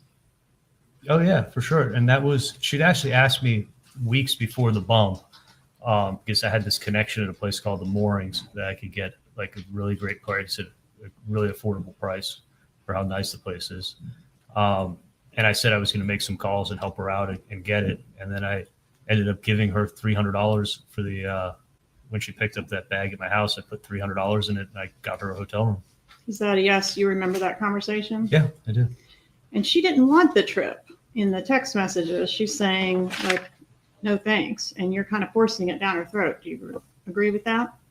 Yeah, because actually it's funny. At that time in the wire, I was trying to see if Katie and him were together or they weren't together. So that's why I kept asking, how are things? Are you guys okay? Because if they were fighting, it was making me think more and more that the reason she was avoiding me was because she found out that he was the one who was doing the second extortion again. So I was trying to figure out if it was him and if she was lying to me. And in this case, she says, I don't want to do anything. And you say, you know what? F that. You're going there. You're going to have a good time. For sure. I was trying to do nice things for her. And then did you pay for a trip or offer to pay for a trip to Santo Domingo for Catherine Magbanoa and Sigfredo Garcia to visit his parents? I didn't know who she was going with, but I paid for it. You're talking about airline tickets? Yes. She called me up. She had an emergency. Something happened. She booked tickets for the wrong date. I had no idea who in the family she was going with. and she had no money. And I remember I was in Chicago. I was at a friend's wedding, and I took out my credit card and I gave her the credit card number and let her book tickets. I thought she was going with her kids. So is that a yes? You paid for Oh, yeah, the no, trip to I remember Santo that well. Domingo. So For go sure. quicker if we could just I'm sorry. answer the question. What's the objection? Argumentative. Overruled. Did you offer to buy Catherine Magbanua and her mom a cruise? Yeah, really. Yes, Katie had mentioned to me that she always wanted to be able to take her mom on a cruise. So I offered, but she never took me up on it. Did you call in prescriptions for Catherine Magbanua? She was a patient of record of my office. Did you pay for a meal service for Catherine Magbanua? Yeah, I did. Did you pay for car repairs for her? Yeah, all this stuff was making me think she was broke. So yes, you're right. Did you offer that she could use your Range Rover anytime? I said she could borrow the car, sure. Did she talk about getting a boat and you offered to help her get a boat? I never offered to help her get a boat. I offered to help her look for a boat. Did you pay for the breast augmentation? No, No part of the breast augmentation. not at all. So So when perfect she's job. saying at the same time she's the day of the breast augmentation, can I just put it on the credit card? Is she referring? Can I just Yeah. put it on your credit card? Is she referring to something else? Some Well, other force expense? me, I have please. no idea what she's referring to. Force me. I did not pay for her boo job. What about this birthday gift for Sigfredo Garcia? What was the bonsai tree in the bag? What was that all about? Oh, she had asked me, and it's on a wire. It's on 420, where she says, "Can you get me some bud from Bud?" Yeah. My next door neighbor's Bud, and she asked me if I could get some marijuana from my next door neighbor for her. So that's what, when I said I have a bonsai tree for you, she asked me, and I got her a little bit of marijuana from my next door neighbor for her. And you said, I don't know what a married man with kids would want for his birthday, but you did your best. I did my best. I was being completely, by the way, I was being completely sarcastic. I never would get Sigfredo Garcia a present in my life. And you thought you hit it out of the park with the weed and the gift card. Did you say that? Well, give me a little more context. The context is you don't know what a married man with kids would want for his birthday, but you did your best and you think you hit it out of the park. No, I was being completely sarcastic because she had asked me for that marijuana 2 weeks earlier, and I gave it to her. And then I was joking around when I gave it to her. I didn't want him to think that I was hooking up with her. I had a feeling So I started to joke around about it, and then I was like, maybe you can just tell him it was from me, because I didn't want him to think that I'm hooking up with Katie, and that's why I gave it to her. Can we agree in general that it's important to maintain positive feelings between co-conspirators? If you're a co-conspirator with someone in a crime, you want to keep positive relationship with that person. Will you agree with that? I'm not a co-conspirator with her. Okay, I'm saying in general. Can you agree in general that co-conspirators in a It kind crime? of looks like he wanna is, stay but then friendly again, with each it other? doesn't. Does that make I'm sense? not a co-conspirator with her. All right, can't agree to that. No. If a co-conspirator develops a motive to harm another one, that could be bad, right? Co-conspirator. Say it again.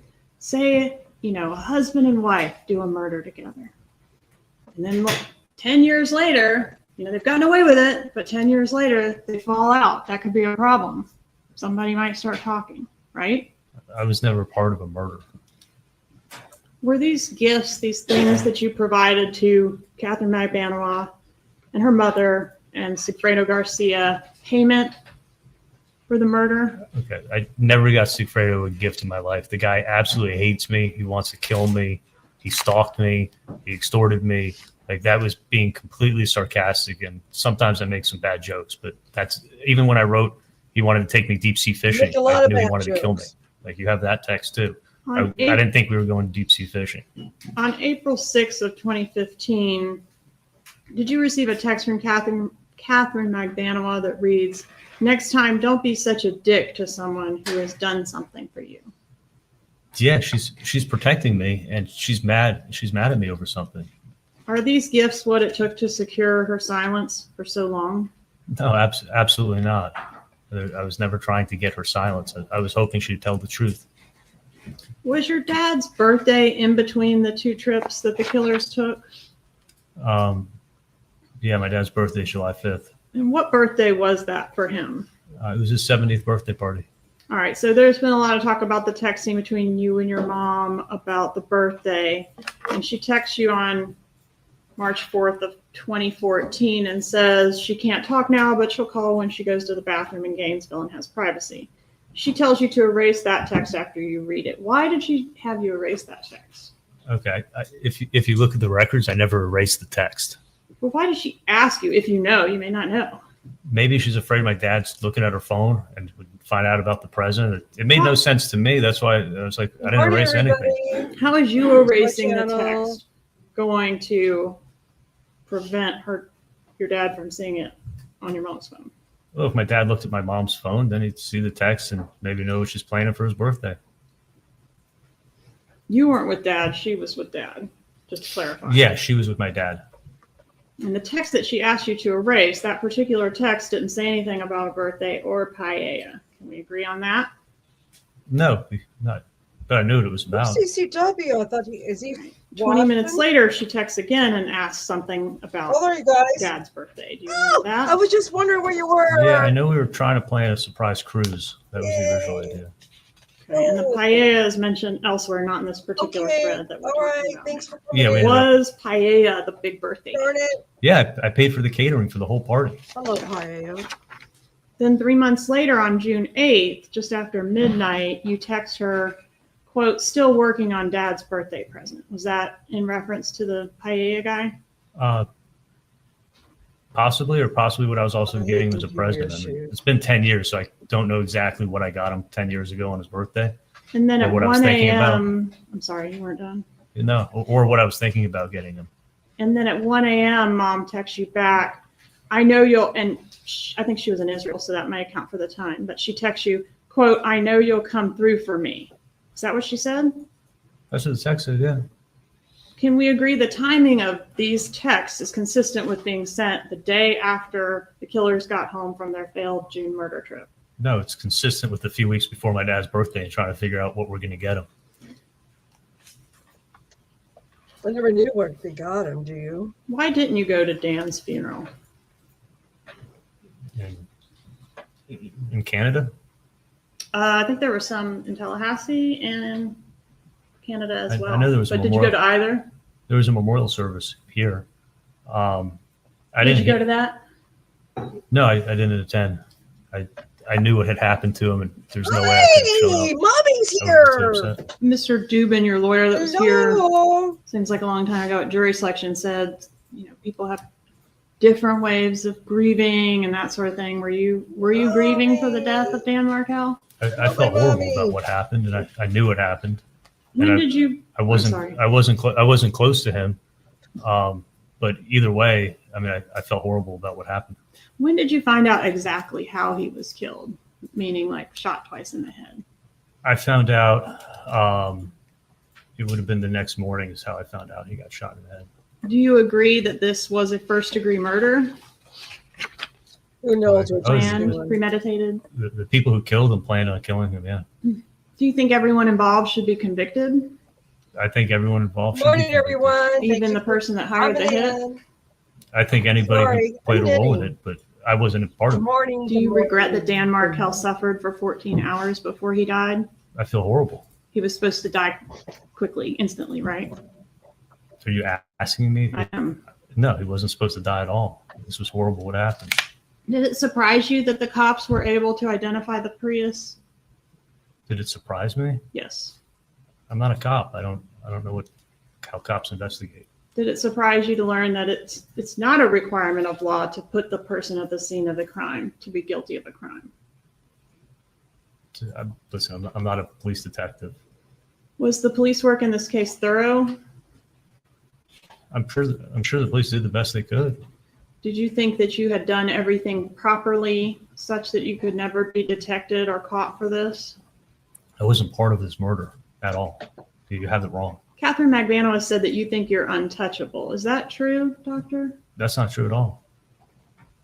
Did your parents drop off money to you on the night of the murder? I never saw my parents there. You could look at our cell phones and you'll find that out, that we never saw each other. I did look at the cell phones, and what is on there is your mom texts you, quote, outside your house. And No, I mean, think look at the tower information. I think you testified that that meant she was just passing by on the roadway. She was approaching the area, yeah, to see if I was home. All right, and do you know what your response Bobby, was do you think to he's her guilty? text? Yeah, like 20 or 30 minutes later, I said 10 minutes. I'm 10 minutes out, is what you I said. think I said 10 minutes, but yeah, I'm not home. Doesn't that indicate you're going to meet them at your house in 10 minutes? No, I told her to let me know when you're going to be in the area. Was the money that Catherine Magbanoa got damp? I never gave her any money that was damp. The money I gave her came out of my safe. Was it damp? No, I took it out of my safe. I put it on the dresser. She put it in her purse. Why did Garcia I like and it when we Rivera, all or have whoever did it, different I guess opinions. This I is should say, great. why did whoever did it need to kill someone to extort you? You gotta ask them. Well, why couldn't they just come put a gun to your head and say, "Give me To all be the money in your honest with you, I safe"? do have questions about his Thank God they testimony and his story, but I don't know. Thank God they didn't. Thank God they didn't. I would have gotten killed. But are you drinking the TV Kool-Aid? No. If Garcia hated you, why would he drive to Tallahassee twice to kill someone you hated? He was. It No, sounds just- like he was part of the extortion, or Katie put him up to it. Doesn't blackmail or extortion usually glad involve somebody's- the extortionist having some kind of I dirt on the victim? love it. I know how this was done to me. We can all I know what. I'm just telling you what happened to me. I'm not an expert in it. We can If all they had agree. come in and threatened to kill you, would you have given them the money in your safe? If someone came and put a gun to my head, and yeah, I would have opened up my safe and I would have given them the money. I still don't get how killing Dan Markel advances the ball for them to extort money out of you. Do you? Well, that's a good question. Yeah, I have a theory. They could extort me for life, and I don't think they knew exactly how much I had in the safe. She knew I had a lot of money in the safe, but this way I could get extorted for life, and that's what happened. And I was stuck paying $3,000 a month. But you could have gotten extorted for life just by the threat of death by Latin King, couldn't you, Doctor? I mean, this was as real of a threat as you get. I mean, these guys aren't messing around. Yeah, yeah. All right, you didn't report this after Garcia was arrested, did you? Did not report this after Garcia's Well, arrest. No, not at all. You did keep paying Catherine Magbanoa after Garcia's I arrest? would call the No. cops. I never saw her again. Did not report this after Magbanoa's arrest, correct? No. Correct. Did not testify in either of their trials, correct? Was never contacted to, but yes. You were okay with the possibility of them getting away with killing Dan Markel. I thought the truth was going to come out in 2019. How, if the witness who knows something doesn't come forward? Katie knows what happens and knows I was extorted, and her trial was in 19, and I was expecting the truth to come out then. And instead, I found out that she was having this affair with him on me, and she lied, and all this money was going to her.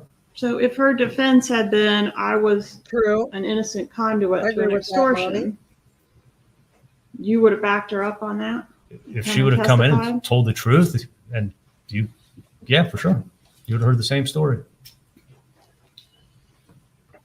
Where is your family located now? You don't have to be specific, but is your mom and dad, are they still in South Florida? They still live in South Florida. Okay, what about Wendy and the boys?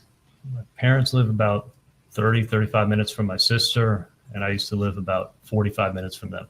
And are they okay, as far as you know, physically today as we sit here? Yes. And are you concerned that because you've told now on the Latin Kings that they're going to come kill your whole family? I mean, I just told you that I knew that, was told then that Luis Rivera, the head of the Latin Kings, killed Dan Markel. So, I mean, I do have some concern when I get out. Right, but even after me. Sorry, go ahead. That's okay. I said I do have some concern with Latin Kings now that I spoke and told what I know. But what about, I mean, Rivera was already in custody at one point, as well as Garcia and Magbanoa. My understanding is your continued fear was due to other Latin Kings, potentially. Is that accurate? These are highly connected people. Luis Rivera, the head I of the don't Latin think so. Kings, in custody means absolutely nothing. If you think he can't send somebody from the outside, you're wrong. All right. So my question to you is, did that happen? Because you told yesterday, Was I killed yesterday when I was in jail? No. and nobody in your family has been killed so far. You're talking about in the Is he last getting 24 hours? threats? Did he ever Right. got Not that I threats know. of being killed? But you're worried about that. I think now that I've spoken, I do have a concern, yes. Okay. But not too concerned to remain silent when it's your own butt on the line, right? I'm here to tell the truth. And yes, do I have a concern now that I told you what happened? Absolutely. Mom tells you on that first wire call that the bump involves the two of us, referring to yourself and your mom, right? Yes, that's what she said. And would you agree, prior to your explanation, that that looks pretty incriminating? I think if you don't know what happened, you can assume the worst. Isn't it true that you had to add the bit about confiding your extortion in your mom in order to put that toothpaste back in the tube? No, that's what happened when I got the checks. Otherwise, why would you bring your mom into this? I didn't want to. When I first told her on the phone and asked her to write the checks, I told her, I said, just as a long story, I'd brush it off, and she didn't press anything, but I think she was out somewhere. It wasn't until when I picked up the checks that she started pressuring me and saying, this makes no sense. Why are you doing this? You're not dating Katie. And that's when she found out. But your mom is the most high strung out of the whole group, right? And she's old and she worries, right? I don't think she's super high strung, but she does worry about her kids. You don't? Yeah, I agree. No. You've never met her. Well, you said she was, quote, notorious for making a big deal out of everything. I mean, she overreacts, but she's a mom. I think a lot of moms overreact. Okay. You could have told her, you know, That's true. Katie's That's what down on her I luck, had the and same I'm just going question. to be putting her on the payroll. Anybody wanna You were tackle making that? enough money, you could tell her to just write checks, couldn't you? Why'd you have to tell her it was an extortion from Latin King gang members? Each one of them. Okay, is at that time, I such didn't amount know of anything money. about the Latin Kings. Why? But Well, when I told her what happened, just give I was thinking that, you know what, it actually would be good if someone knows what happened in case I get killed, they at least know I what might get direction to killed. start looking in. So until that point, nobody even knew. So I just, when she started questioning me, I just said, you know what, I'm going to tell you, but don't say a thing to Dad. Don't say a thing to Wendy. You got to promise me. You I got to don't give wanna me ever the talk checks and about just this don't tell me again. why. And that was the day that she found out, is when I got the checks. What she doesn't say on the wire is, it's happening again. Ask me why, Mom. I was approached by another extortionist Just today. ask me why. Did she say that? No, she's talking very carefully. And you say carefully, but isn't carefully the same thing as code? No, they're two totally separate things. Do you know the difference? You weren't really giving her money for a TV, were you? Giving her money for a TV. This TV is probably going to be about $5. I Okay. need you to bring Oh, here cash comes the tonight. coach. I wish now, she the picked TV another code. object on planet Earth other than TV. But TV is code for absolutely nothing. There is no code in this case involving TV. And you keep circling and circling and circling TV, you're wrong. Is it a coincidence that the repair of the TV that you bought Wendy as a divorce gift because it was cheaper than hiring a hitman is your sister's alibi for the murder? And then your mom brings up Tell TV that first to call on baby the wire? daddy. It's not an alibi for a murder. She had a Mother. broken TV. You got to ask Lincoln who threw the remote at the TV. Was it a That's what I coincidence? mean. Is the TV thing a coincidence? That's what I hear you say. Oh, that the repairman was there that day? Yes, Hey. sir. Yeah, Why would you do that is a that? coincidence for sure. There's a And couple of all the coincidences Maybe in means this case. I'm sorry, I cut you off. I said there's a couple of coincidences in this case. I mean, she had people send her an email to go buy a bottle of Bullet bourbon for their Stock the Bar party, and she was driving to a liquor store to buy a bottle of Bullet bourbon on that day at that time. And her friend sent the email, and you have the email and evidence. Like, is that a coincidence? Yeah, coincidences happen. And the you might not be the right Katie talk. That doesn't seem to really fit with your theory of the case, does it? What was your explanation for that? Why you kept saying you might not be the right Katie? I mean, she's definitely the right Katie, right? Absolutely. She knew it was. I was implying it was her. I was just trying to say, I'm not setting you up, but I need your help.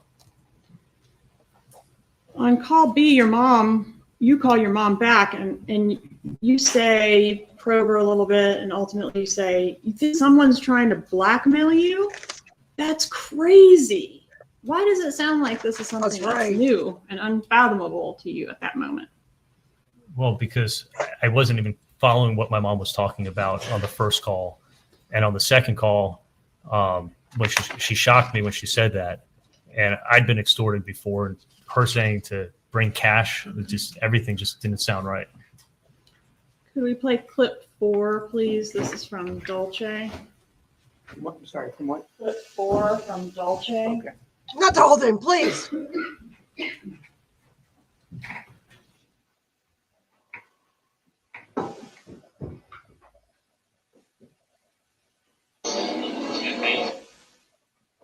Oh, God.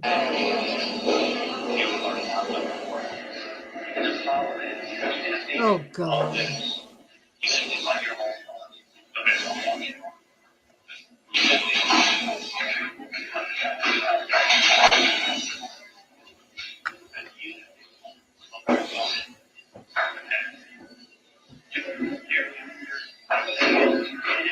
I can hear a thing on this tape. What? Even if they had any evidence, the first words out of your mouth on this clip, even if they had any evidence. You should have went to the script. Strike. The quote is, if you say, if they had any evidence, we'd have already gone to the airport. And I know you already testified about this, but does an innocent person say, if they had any evidence? Right. Katie's saying it's the police, and I'm saying that we're innocent. They're not going to have any evidence to show we were part of something, that we were part of it. If we had any part of this, we'd be going to the airport right now. And I Isn't still it say the true, same doctor, thing. that they're not going to have any evidence because you were careful? No, because we weren't a part of this. You were smart. No, we weren't a part of this. You walled yourself off from I was the sure killers. they're not going to have evidence to show I did something I didn't do. So we're not running to the airport. And you're untouchable, right?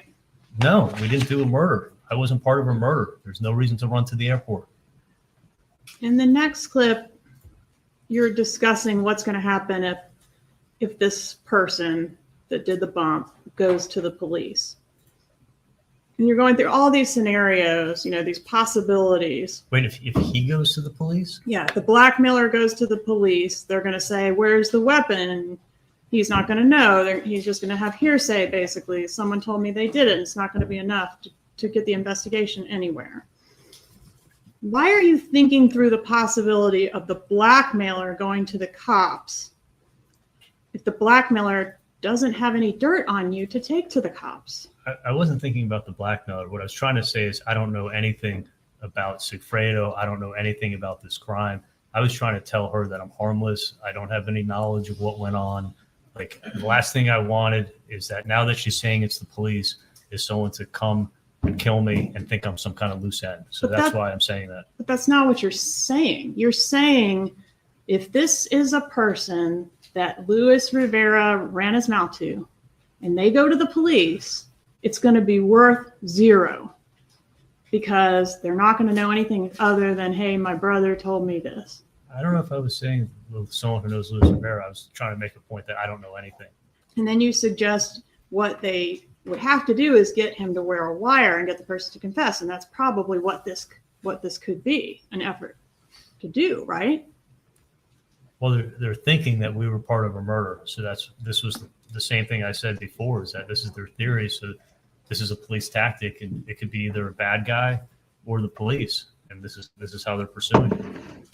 Exactly. So as long as you keep your mouth shut, you can get away with murder, right? No, not at all. Isn't that We what you didn't do a told Ryan murder. Fitzpatrick? No, Ryan Fitzpatrick is someone who stole over $500,000 from me. That's not my question, sir. Sorry. Did you say that to Ryan No, Fitzpatrick? never at all. Why do you go into so much detail about rental car examples? Let's start with, strike that. Can you agree that the Prius, you knew that the police were looking for a Prius at the time you met at this Dolce Vita restaurant? I think it had been released at that time. All right, and you heard the recording. You're arguing. Let's play the clip. This is going to be clip. I think let's play 7 and 8, please. Dolce.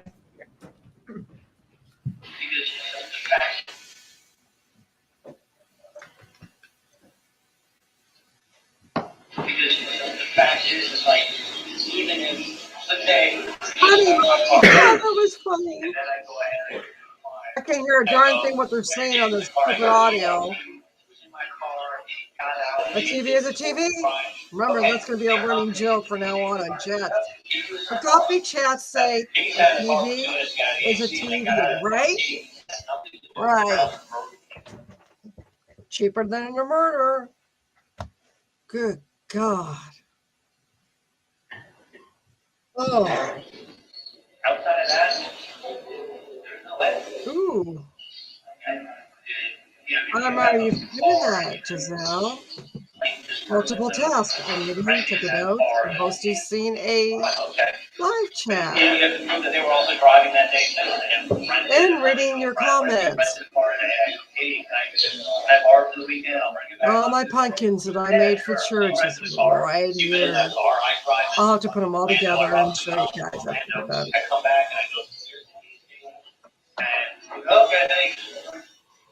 If you rented it, what if you were All right. out all weekend, you didn't even know I took your car? I did something and I brought it back. Food for thought, everybody. Okay. My point is, I don't have any knowledge of it. Evidently, this person is pretending to or does. I don't want someone paying for this. Why would you say, if they have evidence, wouldn't it be why would they have evidence? Sounds like you're saying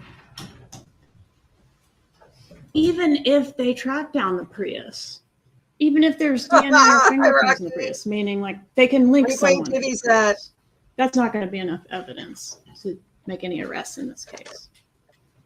Is that what you're saying? No, not at all. What I'm doing is I'm restating. You've answered my question. Can I give you an On redirect, you'll have an opportunity. Well, my question was. One moment. My question We're not was- just wildly arguing. Mr. Adelson, please answer the question. That's right. I can just ask you a yes or no question. Please allow me to and answer your question. Okay. Can I? Yeah. Okay, sure. Help yourself out. What I was saying to Katie is that the information she had just told me in the car about Sigfredo not being there when the crime was committed, she told me that Sigfredo was high on drugs at the hotel and that Luis had rented a car and that he's the one who killed Dan. And I'm restating to her that I don't have any knowledge of what went on, and that all I know is that Sigfredo wasn't even there when this happened. So that's what I'm restating to her. That Sigfredo can't be caught even if he's connected to the crime, to the car. I know that Sigfredo wasn't the one who killed Dan. Okay. Wouldn't it be good for you, because you know now that Sigfredo is the extortionist, right? She just told you that in the car? Sigfredo, yeah. Okay. And wouldn't it be good for you if the police investigation into the Prius led to the arrest of the killers/extortionists?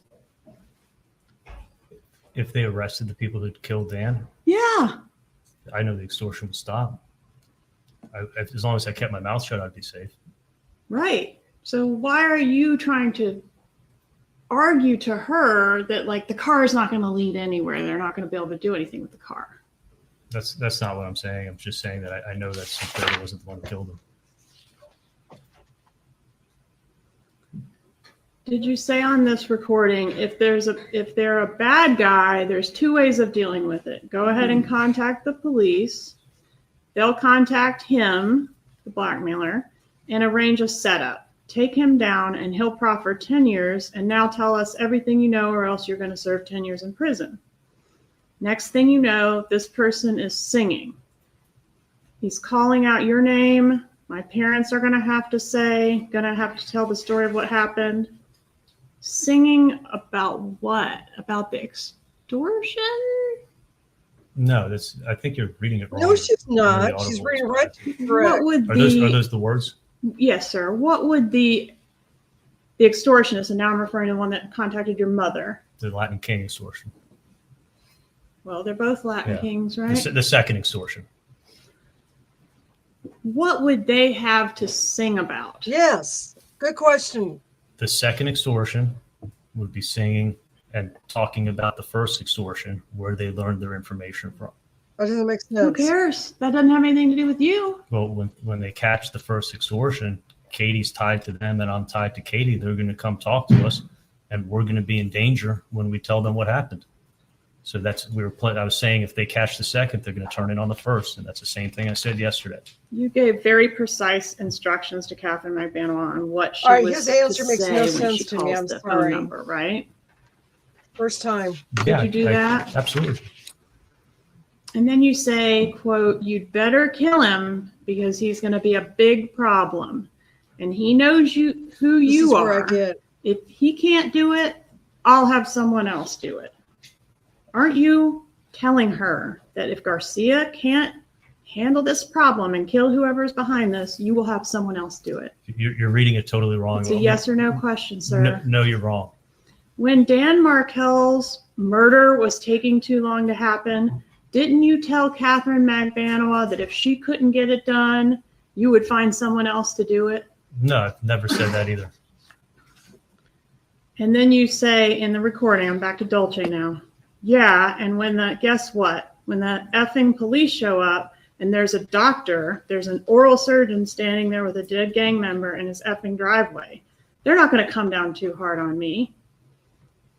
So you knew you'd be believed if you went to the police, right? I didn't know I'd be believed, but I feared for my life. And then you say, so help me God, if they fuck with my family, it's going to be fucking Nazi shit because this will be done. You know what I'm saying? I mean, Katie, I don't care what I spend, okay? I swear to God. What is Nazi shit? That's an expression that Katie would use to describe someone that's going crazy. I think the Nazis were absolutely crazy people. So I'm saying I'm going to get somebody to go crazy on the guy that's trying to extort my mom for money. I'll pay someone to go threaten him and to scare him. I was not talking about killing anybody. Well, you say the word kill. Yeah, you did. Yes? No. Yes. Oh, when you're putting the words in my mouth, well, we can No, do that. sir. No, you said kill. Do you say the word kill? Yes, I'm talking about if Sigfredo's coming after you, he's such a dangerous guy, you'd have to kill him to stop him. That's the only thing you could do. Not talking about killing the extorter. I'm talking about second extortion. Okay. I'm saying that if Sigfredo's coming after you, This the is only gonna thing hurt that you him. could do is you'd have to kill him to stop him. I'm not talking about killing anybody. I'm talking about that's the only way that you could stop Sigfredo from coming after you is you would have to kill him. Mhm. And that's exactly what I said there. You're wrong. That's exactly what I said. All right, No, thank she's you. not wrong. She said Nazis right kill, what you said. right? Isn't that like their primary objective? No, I think Nazis are insane, crazy people. That exterminate, right? That kill, yes, but they're This- crazy. That was an expression she would use, and that's when I used it to her, but basically saying I'm going to have someone go crazy on this guy. I could have used the word crazy. I thought it was interchangeable. Isn't what you're doing here in this portion of the tape feeling her out to make sure Garcia doesn't have any bad feelings toward you?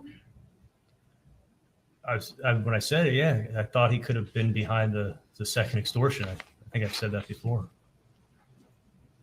And you go into like how your relationships didn't overlap, you never disrespected him, and you mentioned that you don't think that I assume you mean these other people, associates that have contacted your mom would want to mess with his connections, right? You remember? You're talking about the copycat extortion. Right. And then you ask if he's too far removed or can he still make a call? Are you referring to Garcia in that? Yeah, exactly. So can Garcia make a call to try to figure out who this is? Can Garcia help stop the second extortion? Someone's doing a piggyback extortion on the first. That's exactly what I said. On the topic of conversation for Catherine McBanois, don't you say, I look for things to do. I show you, that's the difference.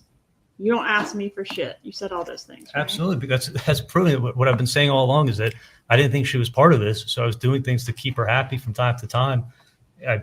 Ethan's birthday, I brought up there. I gave her $300. I helped her out with the car when her car was broken. For sure. And then you say, listen, you giving somebody money is not an admission of any kind of guilt. Would paying the money have made her look guilty? That's what she was saying to me. She said it's the police. You can't pay the police. They're going to think you were part of a murder and they're going to arrest you. But if it was an extortionist, it could have created a monster, right? And if you don't pay the extortionist, you could get killed. So when Or you these could keep getting guys, extorted. I'm sorry, go I ahead. said if you don't pay the extortionist, you could get killed, or you could keep getting extorted. But your main concern was that if we pay, this guy will think I'm an ATM machine, right? He'll keep coming back again and again and again. Don't you articulate that to Catherine Magbanua? If it was an extorter, that was one of the concerns. The other concern was not paying him and getting killed. But what you say is, well, I don't remember the quote exactly. The main concern, what I'm most worried about, is that they're going to keep coming back for more, right? I don't remember using the word the main concern. But what you don't say in here is like what you or your homies have been doing to me for 2 years. Of course not. I don't want her to think I'm setting her up.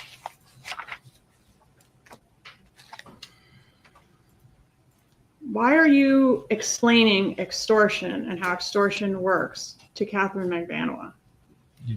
In there? Yeah, Because I know. but she knows too, doesn't she? So I repeat myself. I do You that. also explain it to your mother how extortion works, and has known about it for 2 years too, right? From what I told her, yeah.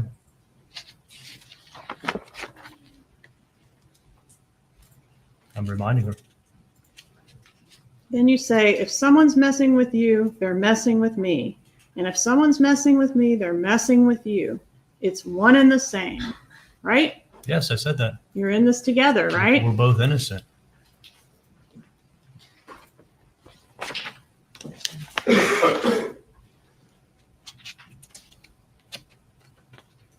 You were very obviously relieved on the wire when you came to the conclusion that this was law enforcement.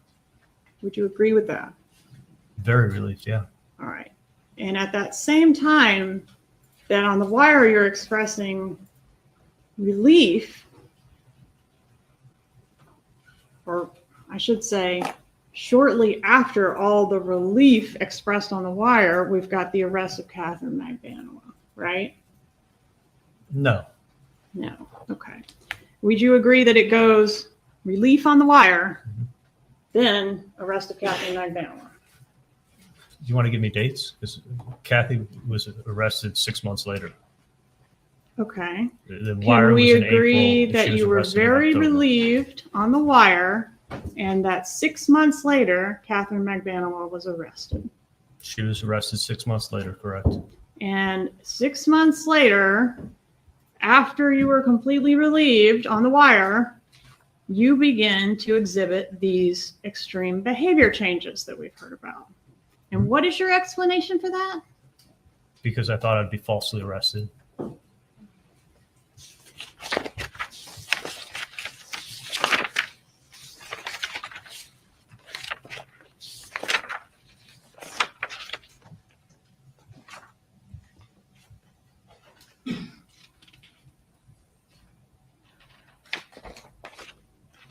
Did you encourage Catherine Magbanua to reconcile with Garcia? That's a yes or no.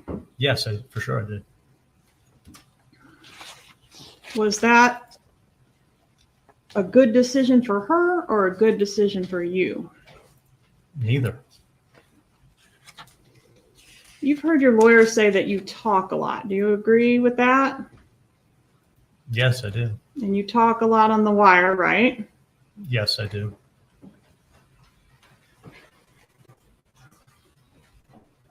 Do you agree you're not a direct person? My direct person. There's a lot of circular talking on the wire. However you want to describe my mannerisms of talking, you're welcome to describe them. She asked if you were a direct person. I'll do that in closing. What I'm asking is, do you agree that you are like that? I think at times I'm direct, for sure. Mm, Do you have a way of saying things without really saying it? No, I think I'm pretty direct with things. Do you think you can talk your way out of this? No, I don't. I'm not part of a murder. Who are they going to believe, right? An oral surgeon or a gangster? That's extorting me in my driveway and coming and threatening me? You're untouchable, right? No, I'm not part of this murder. There was a lot of talk about going to the police on the wire, which I think we've well established did not happen. But you've always gone to the police before, right? I've had other things that I've gone to the police for, yeah. You've gone to the police in reference to something to do with your child's mother? Yes or no? Yes.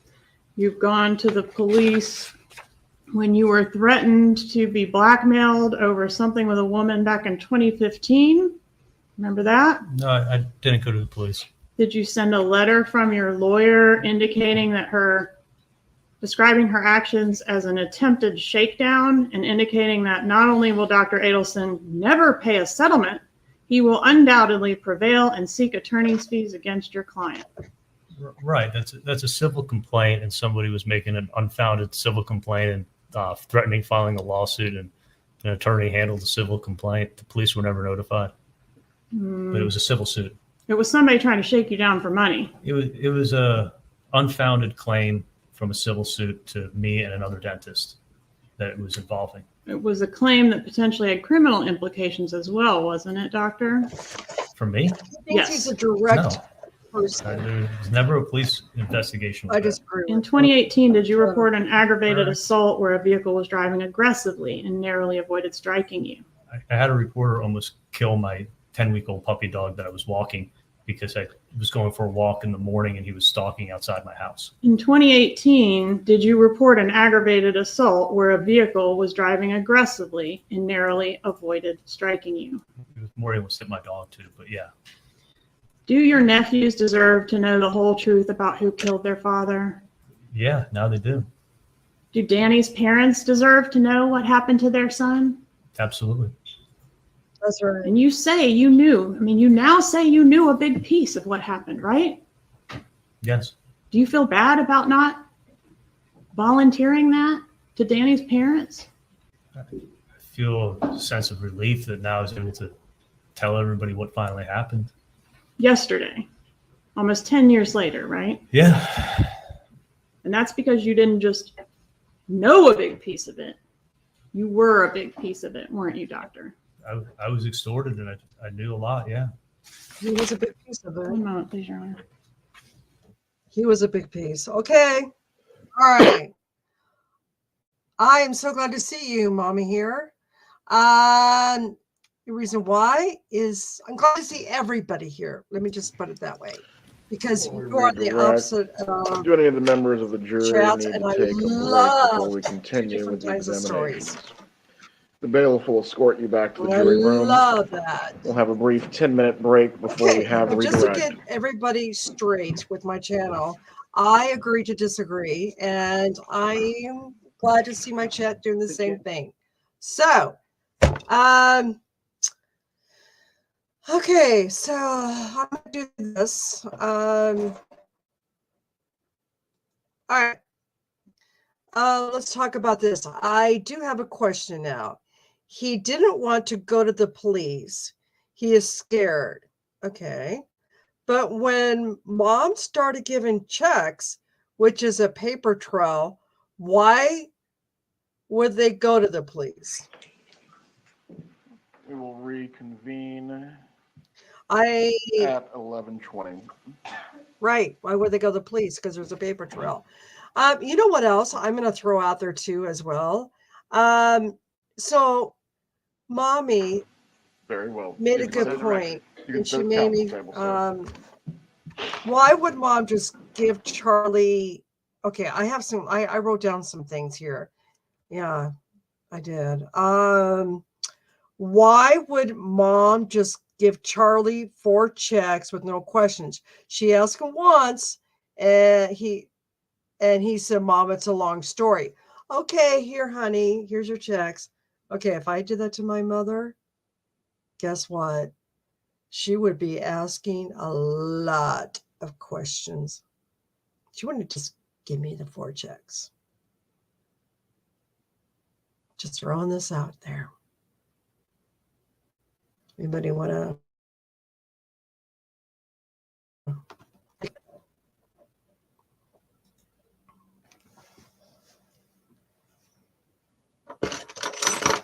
little trouble with that. And I'm glad mommy brought that up. Yeah, why would they go to the cops when mommy just gave them checks, right, Mom? Okay, here, son. Here's 4 checks. Okay, bye. Go. It's all cool. Yep.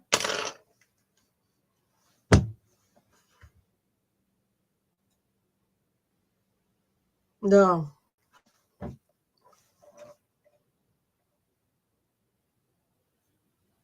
Which is a good unanswered question.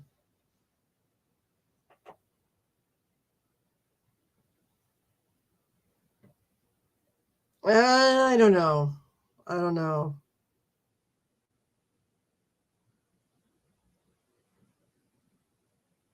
Oh, you mean she just gives him checks, does whatever? So okay, so Rocky, here, I'm going to throw something at you. So you think that the mother just does what Charlie wants her to do? I mean, do you think the mother does what Charlie wants her to do?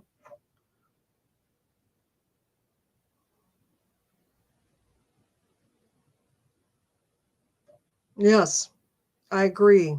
Yeah, okay. Thanks, Spacey. I totally agree with you there. So, Rocky, here, do you think that Donna Adelson will do whatever Charlie wants her to do? That's just the family. I'm having a hard time buying that. But hey, you know,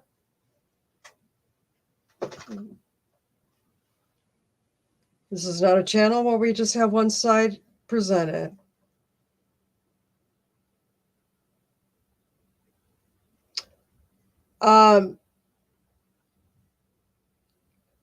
Okay, here's the deal, you guys. I don't have a mother that was a doormat, okay?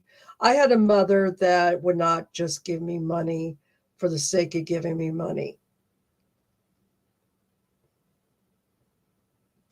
Yes, absolutely. It's okay. If my son came up to me and says, Mom and Dad, I need for you to write 4 checks and for this amount, and we're both, my husband and I would be like, what for, son? It's a long story. I can guarantee you my husband would not do that unless he knows the story. But hey, not putting anybody down. That's wonderful. We do things for our kids. But on the other side, with Rocky's statement, yeah, his life was in jeopardy. Moms will do anything to save their children. Yes, that's another side of the story. Once mom started writing the check, she's involved in a crime. Yes, and knowing or unknowing. Would it be the best interest of the parents to go to the police and say, we want nothing to do with this? You know, actually, yeah.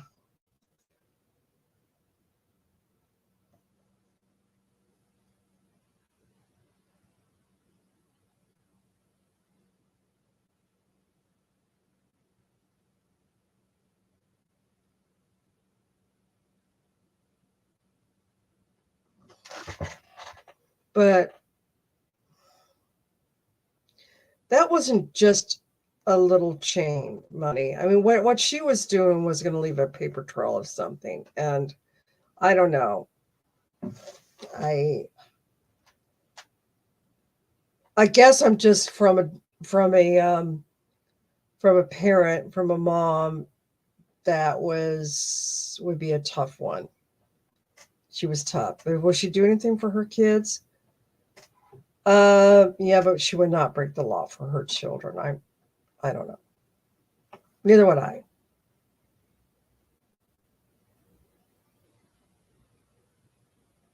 Sometimes you just have to have kids to do the right thing so they can grow up.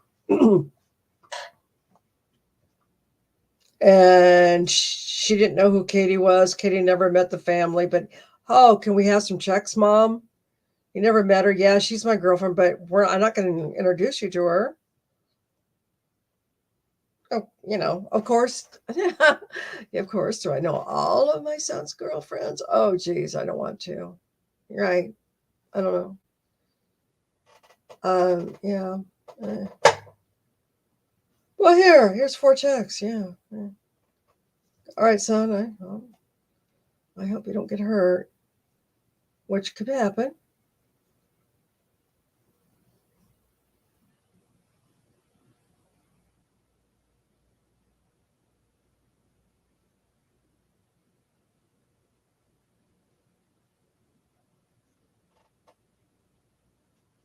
That is going to be something that I think the jury is really going to pay attention to.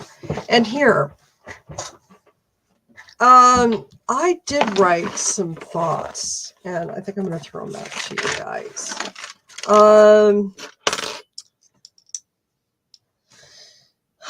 Let's see.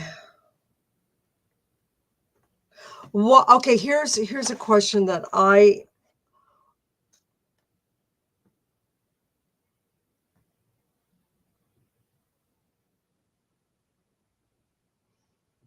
well, yeah. Okay, why would Katie tell baby daddy, which is Garcia, all the Adelson's trouble? Then why did Dan tell Katie all of the troubles?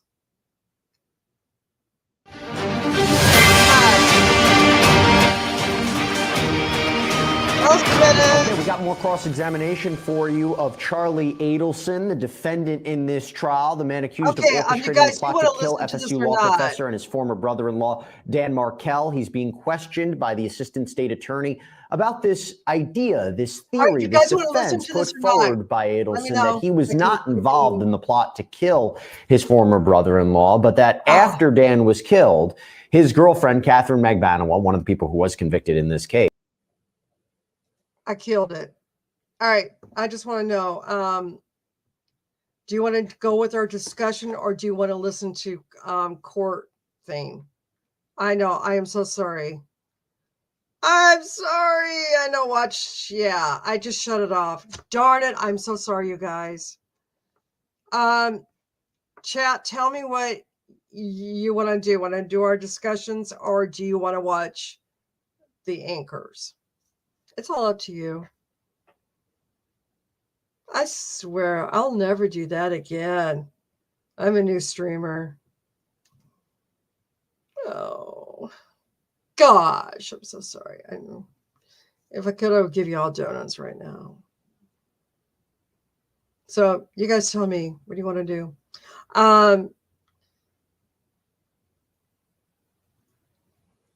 Yeah, I really feel bad about that. But, you know, us newbies at this. So, you guys, you tell me one that you want to watch the anchors on law and crime and promise I will never do that to your ears. 2, you rather us discuss things. So tell me your poison. I'll be right back.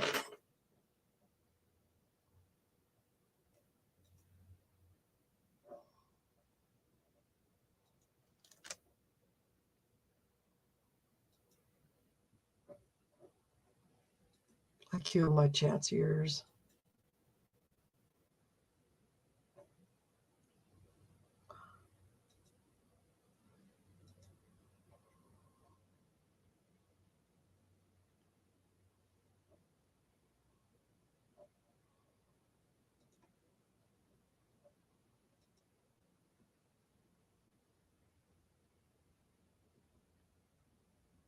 Okay. All right. Let me go get it. I think so too. Yeah, it'd be interesting to hear what they say. I always like to hear what they're saying. Let me go ahead and grab that again. Give me a few minutes here.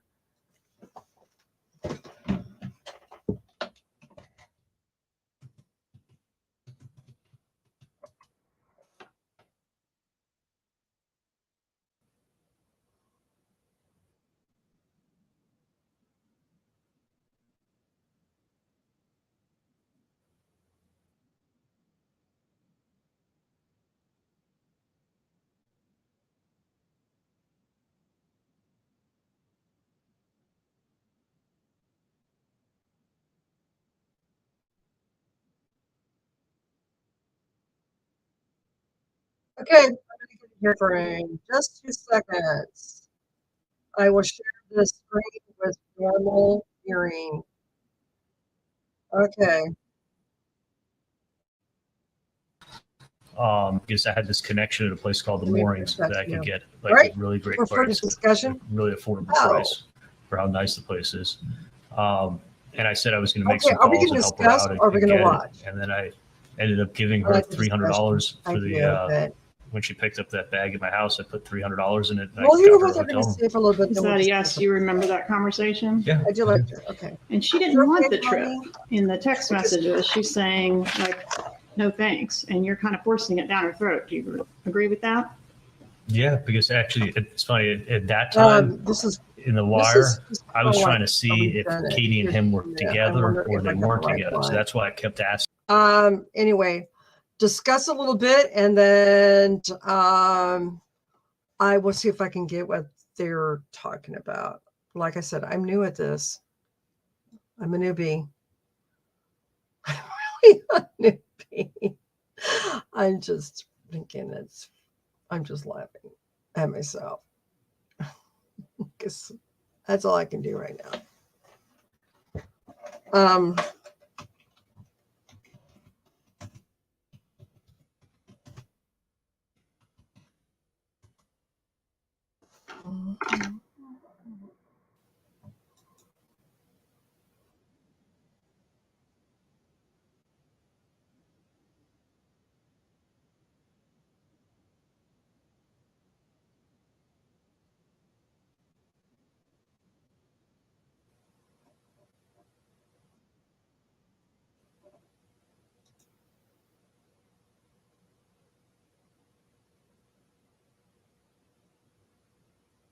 Okay, yeah, it is a replay, so I guess we can just discuss. Well, what? Okay, let me ask the chat. What thing stood out to you the most? What the state said that you think that was really important?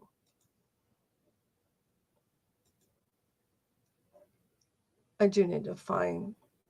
Okay, there we go.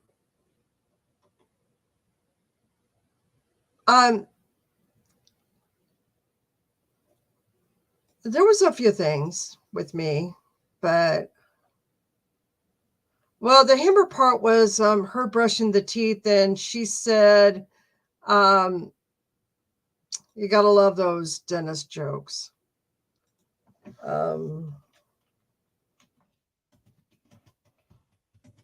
Yeah, I gotta get back to this. Are they back from break yet? Yeah, I think they're back from break. Let me see.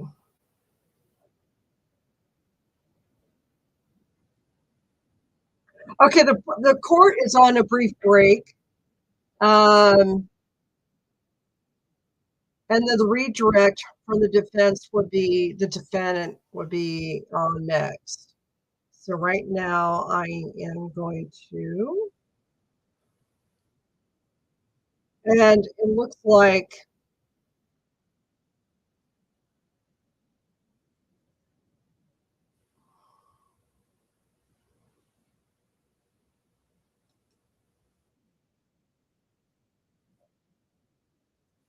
okay, so yes, it looks like they're just going through some replays.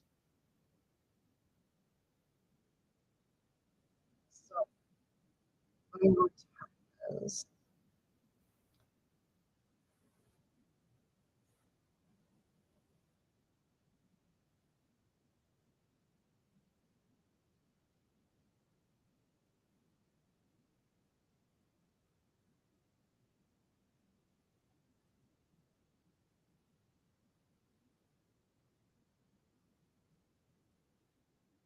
Know what a married man with kids would want for his birthday, but you did your best and you think.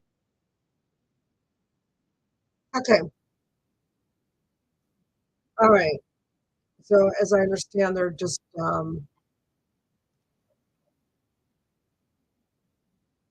highlights of things.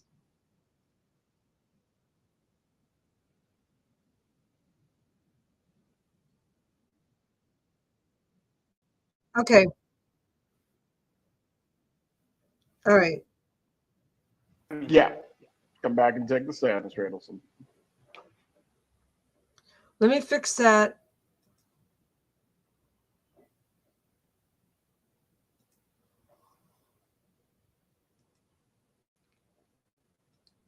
All right. Better? Maybe? Okay. Sorry about that. All right. How's the volume? Let me know.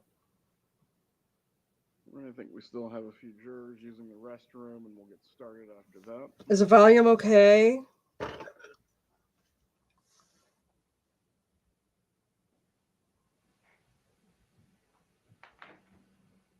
I really feel bad for his mother. For Dan's mother. I really do. I have a lot of, I don't know. It's just really sad. This whole thing is sad regardless.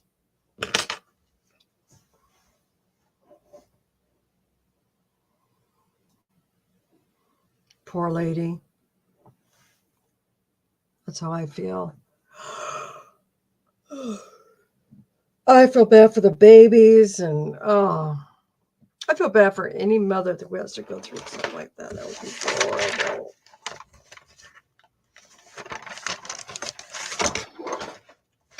All righty. Welcome, welcome. Don't forget to hit the like button. Helps me out to know I'm liked.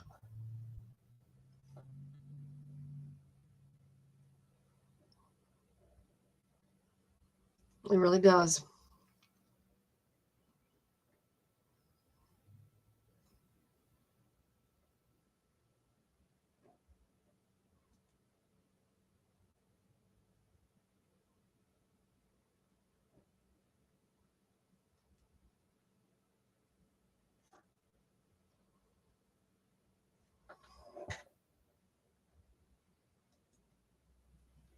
Okay, we're going to get the jury back. I promise I won't do my jury dance. Maybe.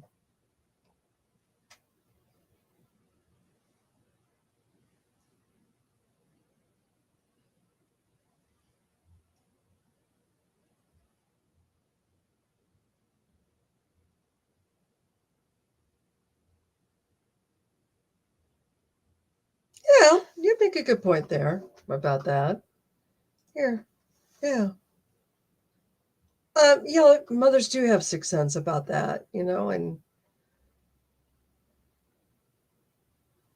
he probably went to the apartment and said, it looked distressed, and it's a good point.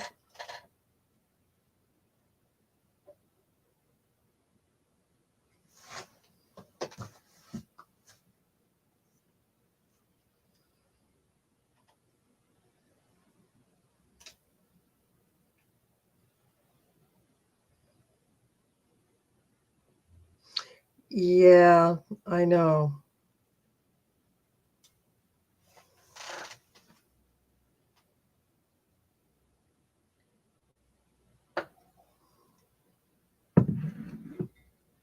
Mm-hmm.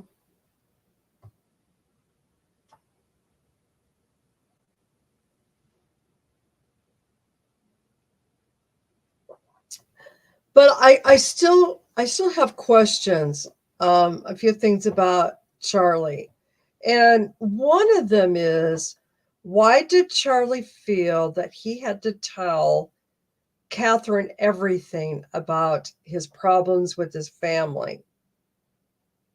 And with him saying that does cause me to believe that part of him really is responsible at Dan's murder, because if he didn't say anything, kept his mouth shut, do you think it would have happened? Then also, why did Katie had to tell baby daddy Garcia everything what Charlie said? Those are the two things that still muddies the water for me. Did I believe him yesterday? Yeah, Yeah. Do I believe him today? Well, there's always been those two things that bother me about it. Am I taking the Kool-Aid again? Am I drinking the Kool-Aid again? Am I drinking that TV Kool-Aid again? No. But I'm the type of person that always been that way. I hate to be wishy-washy, but I don't know.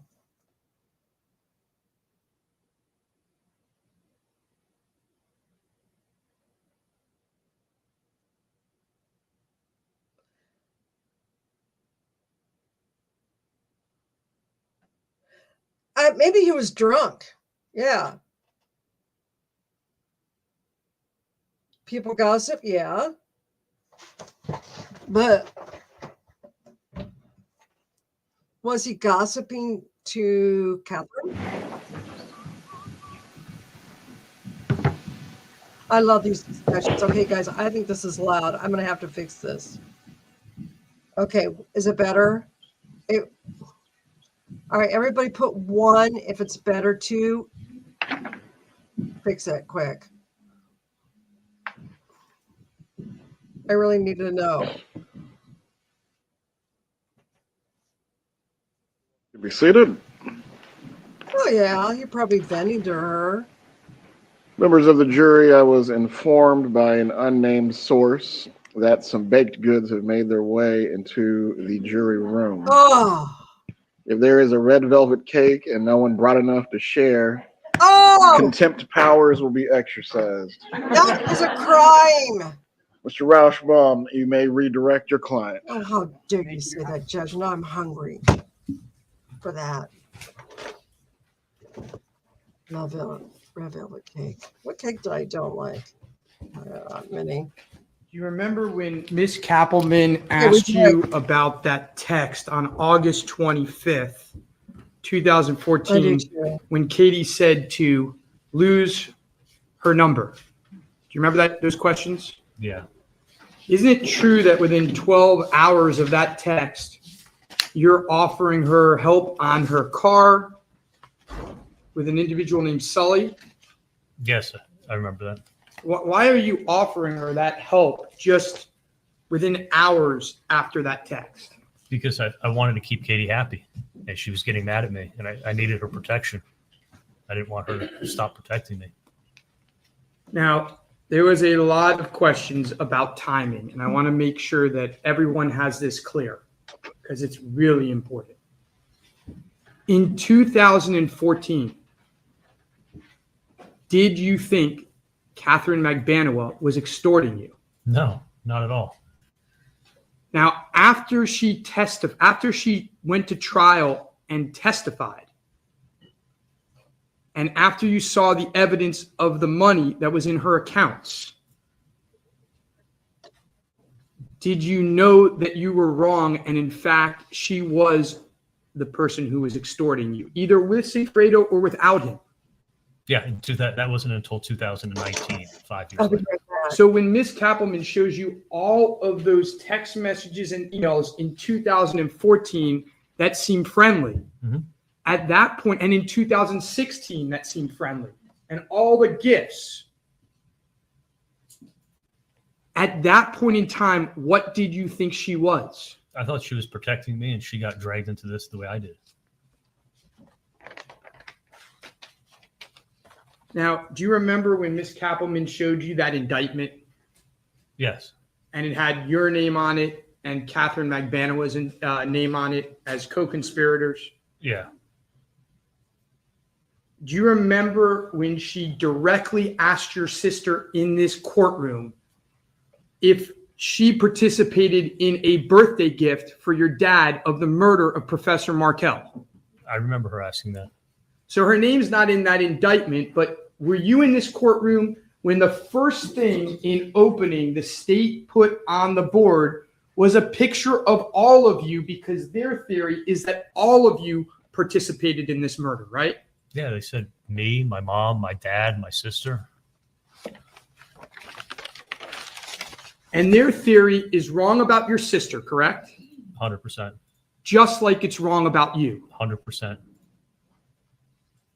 Now, Ms. Kappelman asked you about you paying over time as opposed to just paying the money all up front. Why did you pay over time? The reason I didn't pay it all off is because it became like a life insurance policy. And I felt like every month when I paid, I felt like they weren't going to kill me, because if they killed me, they wouldn't get the money next month. Ms. Kappelman asked you, does it make sense? Why wouldn't they just rob you? Remember she asked you that question? Yeah. Were you in the courtroom? Do you recall when you were in the courtroom? Do you recall Luis Rivera saying he just wanted to rob the lady? Do you recall that? Yes. And do you recall he said that Sigfredo Garcia told him that Katie told him, we can't just rob the lady. We have to do a murder. Yes. Now, you don't know. You were told in the car that Luis Rivera was the killer. You've learned since that Sigfredo Garcia was the shooter, right? I learned that he was convicted of shooting Dan. But in 2016, when I was sitting in the car, Katie was telling me that he went up in the rental car and that he was high on drugs, and that it was Luis Rivera, the head of the Latin Kings, that killed Dan. She was protecting her husband. Yeah, that's what she was telling me. At the time, I thought she wasn't a part of it, and she was telling me the truth. Now, Ms. Kappelman asked you about other times that you have called the police since this case began. Right. Well, not since this case began, but since the events of this case. She asked you about a photographer in a car. She asked you about a woman who's the child of the mother of your child when you called the police. In either of those circumstances, was someone threatening your life? No, not at all. In either of those circumstances, was someone threatening your family's life? Not at all. In either of those circumstances, had within hours before someone been shot in broad daylight in their driveway? No, not at all. By the way, you're heard on the wire about at some point your jet ski getting stolen, right? Yes. And do you recall what you say on the wire about your jet ski getting stolen? I said I don't even want to catch the people. Well, I'll ask it a different way. When your jet ski was stolen, did you... Relevance? Judge. May we go sidebar, Judge? Approach. What did I miss?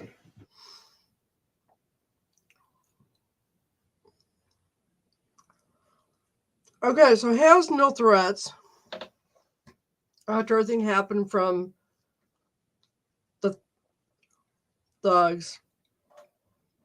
Because he's keeping Kathy happy.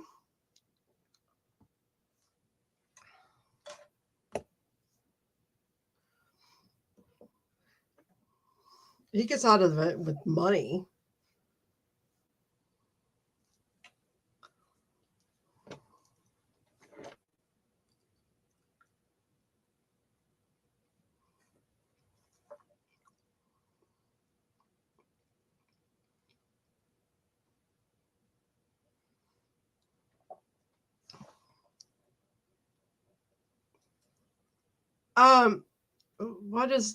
What does a baby daddy care?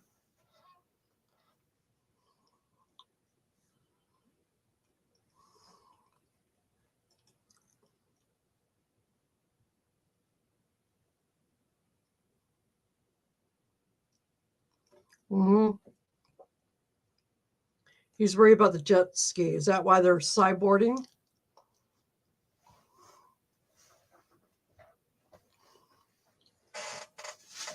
Sideboarding. Sidebarring. Sidebarred? Is that why they're sideboarding? Sidebarred?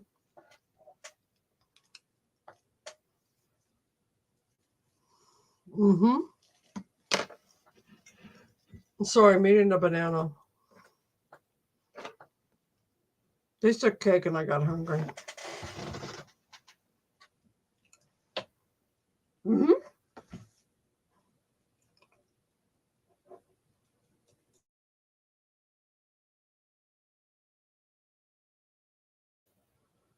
had to put myself on mute because I'm a very, very noisy eater. Okay, back. Sorry if I was munching too hard. Well, I don't know. The relief that the police wasn't involved, maybe because if the police was involved, could be meaning a lot of things. He didn't do it, so he had Continue nothing with to your hide. examination. Oh, okay, here we go. Ski getting stolen? Yes. Did you call the police when your jet ski got stolen? No. Why not? Why? Because I didn't want the people who knew where I lived to come back if I put them in prison. Now, Ms. Kappelman asked you several questions about why now are you telling what really happened. Tell the jury why you're now telling what happened. If I don't tell everyone what happened now, I'm going to spend the rest of my life in prison for something I didn't do. I have no further questions, Your Honor. Step down, Mr. Adelson.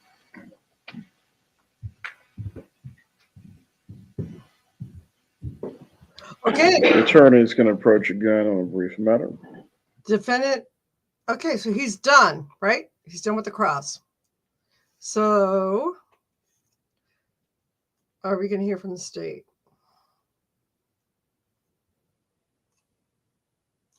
All right. So, I think we're getting close to the closings.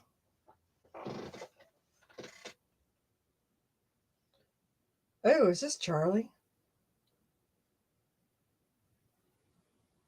Mm-hmm. All right, I'm just going to pause and... No, I don't know if it's closing now. I'm just guessing. I'm totally guessing. I'm just guessing.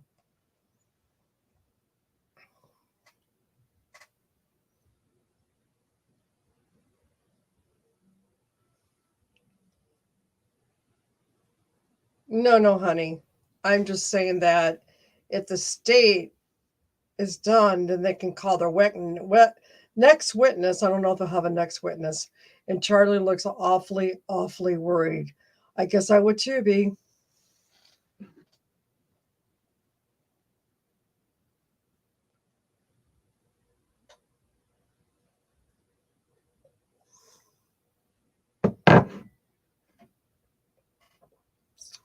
I would be worried too if I was him. I guess we all would in that.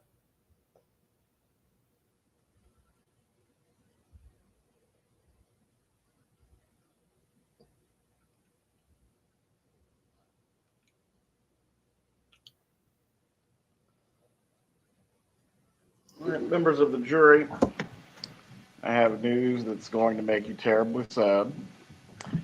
Well, before I give that, Mr. Rauschbaum, do you have any other witnesses you intend to call? No, Judge, we rest. Does the state plan to call a rebuttal case at this time? No, Your Honor. Ooh! With both parties having rested their cases, I am going to release you for the afternoon to return on Monday. I know, shocked faces. Wow! With that, once again, I'm going to give you the same instruction. Do not discuss the case with each other or anyone else. Do not watch any news coverage. Do not find out any information concerning this matter. Again, this is going to be extremely important in reaching the end of this case. This instruction is being given to you for a very specific reason of not causing a mistrial by taking in information that did not take place in this courtroom. I know everyone before has agreed to abide by this and also related that you understood this instruction, but the reason I keep repeating it is because it's that important. Have a good weekend. We will see you Monday morning for closing arguments. Please report at 8:30. Okay. All right. Well, okay. So,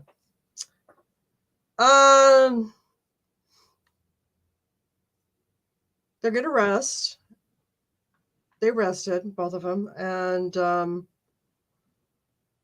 resume back on court on Monday. Does anybody want to have a little discussion, or Should we just say we're going to rest, or we're going to go as well?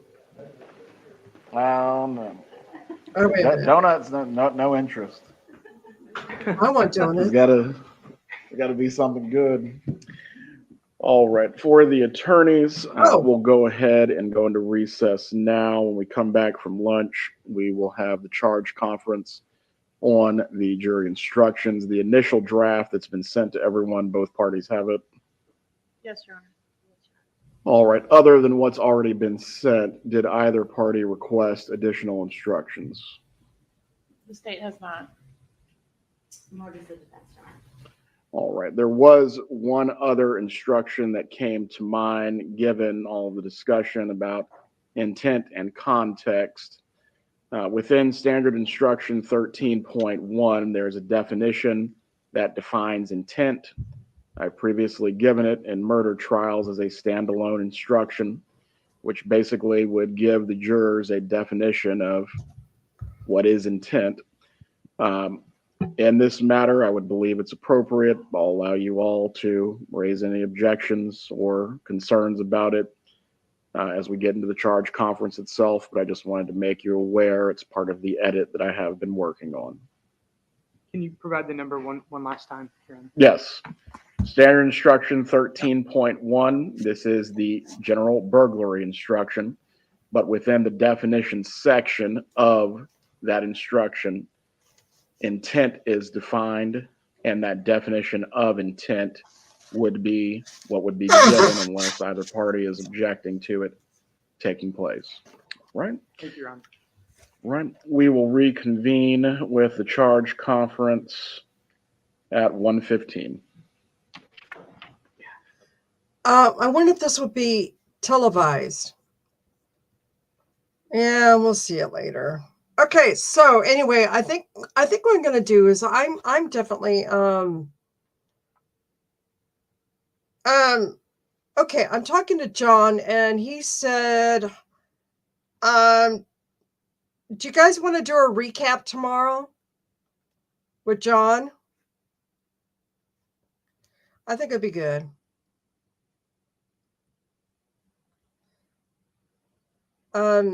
Yeah, so we'll do a recap tomorrow. How's that? We'll just all be together. We'll do the ginger snaps and the coffee snaps together. So yeah, okay, all right.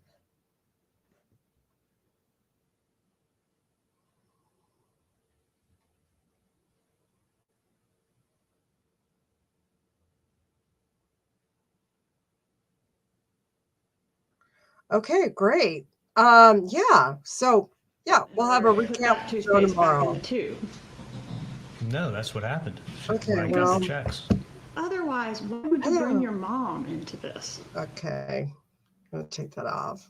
All right, so here we are, everybody. We're gonna do a recap tomorrow. I'm not sure what time, but I will put a notification on, either be on his channel or my channel, and I will just I would just we'll schedule it. Well, thank you. Well, thank you for those kind words. I really enjoy doing this. And yes, all of you are awesome. I really enjoy it. And thank you so much for putting up with my technical difficulties and that terrible, terrible sound that you all had experienced. And yes, I'm keeping in touch with John, and we will do a recap tomorrow on Saturday. I'm not sure what time, but I will put it out there as soon as I get the details with John. We're both going to coordinate that. I'm not sure it'll be on my channel or his channel, but either way, we're out there. So with that being said, everybody enjoy their Friday afternoon. I certainly am. Glad I'm not going to, we're all not going to have a long day. We're going to have a fabulous weekend, and we're going to have a fun talk with John as always. So, is there any last thoughts? Anybody want to discuss? If not, well, everyone, thank you for watching. It's a pleasure. And everyone have a great day. Hope to see you tomorrow as we recap this interesting trial with John. So, everyone, thank you and have a wonderful day. Out. Signing out.